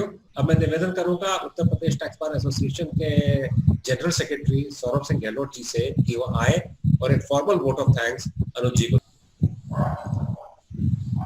आज बहुत अच्छा लगा कि हमारे संस्थापक सदस्य सीएम बंसल साहब ने प्रांतीय संघ को अपना आशीर्वाद ज्ञापित किया, जो वास्तव में हृदय को छू गया। क्योंकि जहां बुजुर्गों का आशीर्वाद होता है वहां आसमान से भगवान की दुआएं भी होती। हमारे मुख्य वक्ता श्री अनुज अग्रवाल जी, जो chairman centre of the research on cyber crime and cyber law, यह सिंघल साहब ने कहा था कि साइबर गुरु हैं, बिल्कुल प्रत्यक्ष रूप से हमारे सामने आए और उन्होंने ये बताया कि साइबर क्राइम क्या होता है, क्यों होता है, इसके लिए कैसे इसकी सेफ्टी की जा सकती है और इसके होने पर आप इस पे क्या कर सकते हैं, इस पे क्या सजा होती है। मुझे लगता है कि मैं तो ये महसूस करता हूं कि इन्होंने साइबर क्राइम और साइबर लॉ के विषय में हम सबकी आंखें खोल दी, हम लोगों का ज्ञान वर्धन किया। मैं प्रांतीय संघ की तरफ से आपका आभार प्रकट करता हूं, धन्यवाद देता हूं, अभिनंदन करता हूं और साधुवाद ज्ञापित करता हूं। साथियों, अभी कुछ दिन पहले मैंने प्रांतीय संघ की मीटिंग के विषय में एक सूचना डाली थी जिसमें कि आपसे सुझाव मांगे थे। मुझे लगता है कि 4-5 दिन में बहुत कम सुझाव आए हैं, इसलिए आपसे ये आग्रह है कि अपने सुझाव को तत्काल यूपी एग्जीक्यूटिव व्हाट्सएप पर डाल दें, जिससे यथाशीघ्र प्रांतीय संघ की मीटिंग का आह्वान किया जा सके। धन्यवाद। अब मैं निवेदन करूंगा Uttar Pradesh tax bar association के अध्यक्ष अरविंद कुमार गुप्ता जी से कि वो आए और मीटिंग को फॉर्मली क्लोज करें। अरविंद गुप्ता जी प्लीज। बहुत बहुत धन्यवाद अनुज जी, आपने ये साबित किया कि आप अनुज नहीं हैं, अग्रज हैं। अरे नहीं सर। आपके सम्मान में बस इतना ही हम कह सकते हैं, आए तो अपने साथ में लाए बहार तुम, और जाने लगे तो ले गए दिल का करार तुम। बहुत बहुत धन्यवाद, बहुत बहुत आभार आपके प्रति। आपने जो हम लोगों का मार्गदर्शन किया है, आपका स्नेह, आपका व्यवहार हम लोगों को बहुत ही प्रभावित किया और इसी प्रकार से आपका स्नेह हम लोगों के प्रति बना रहे, यही आपसे आग्रह है। साथियों, ये बैठक आज ऑलवेज ये बैठक यहीं समाप्त की जाती है।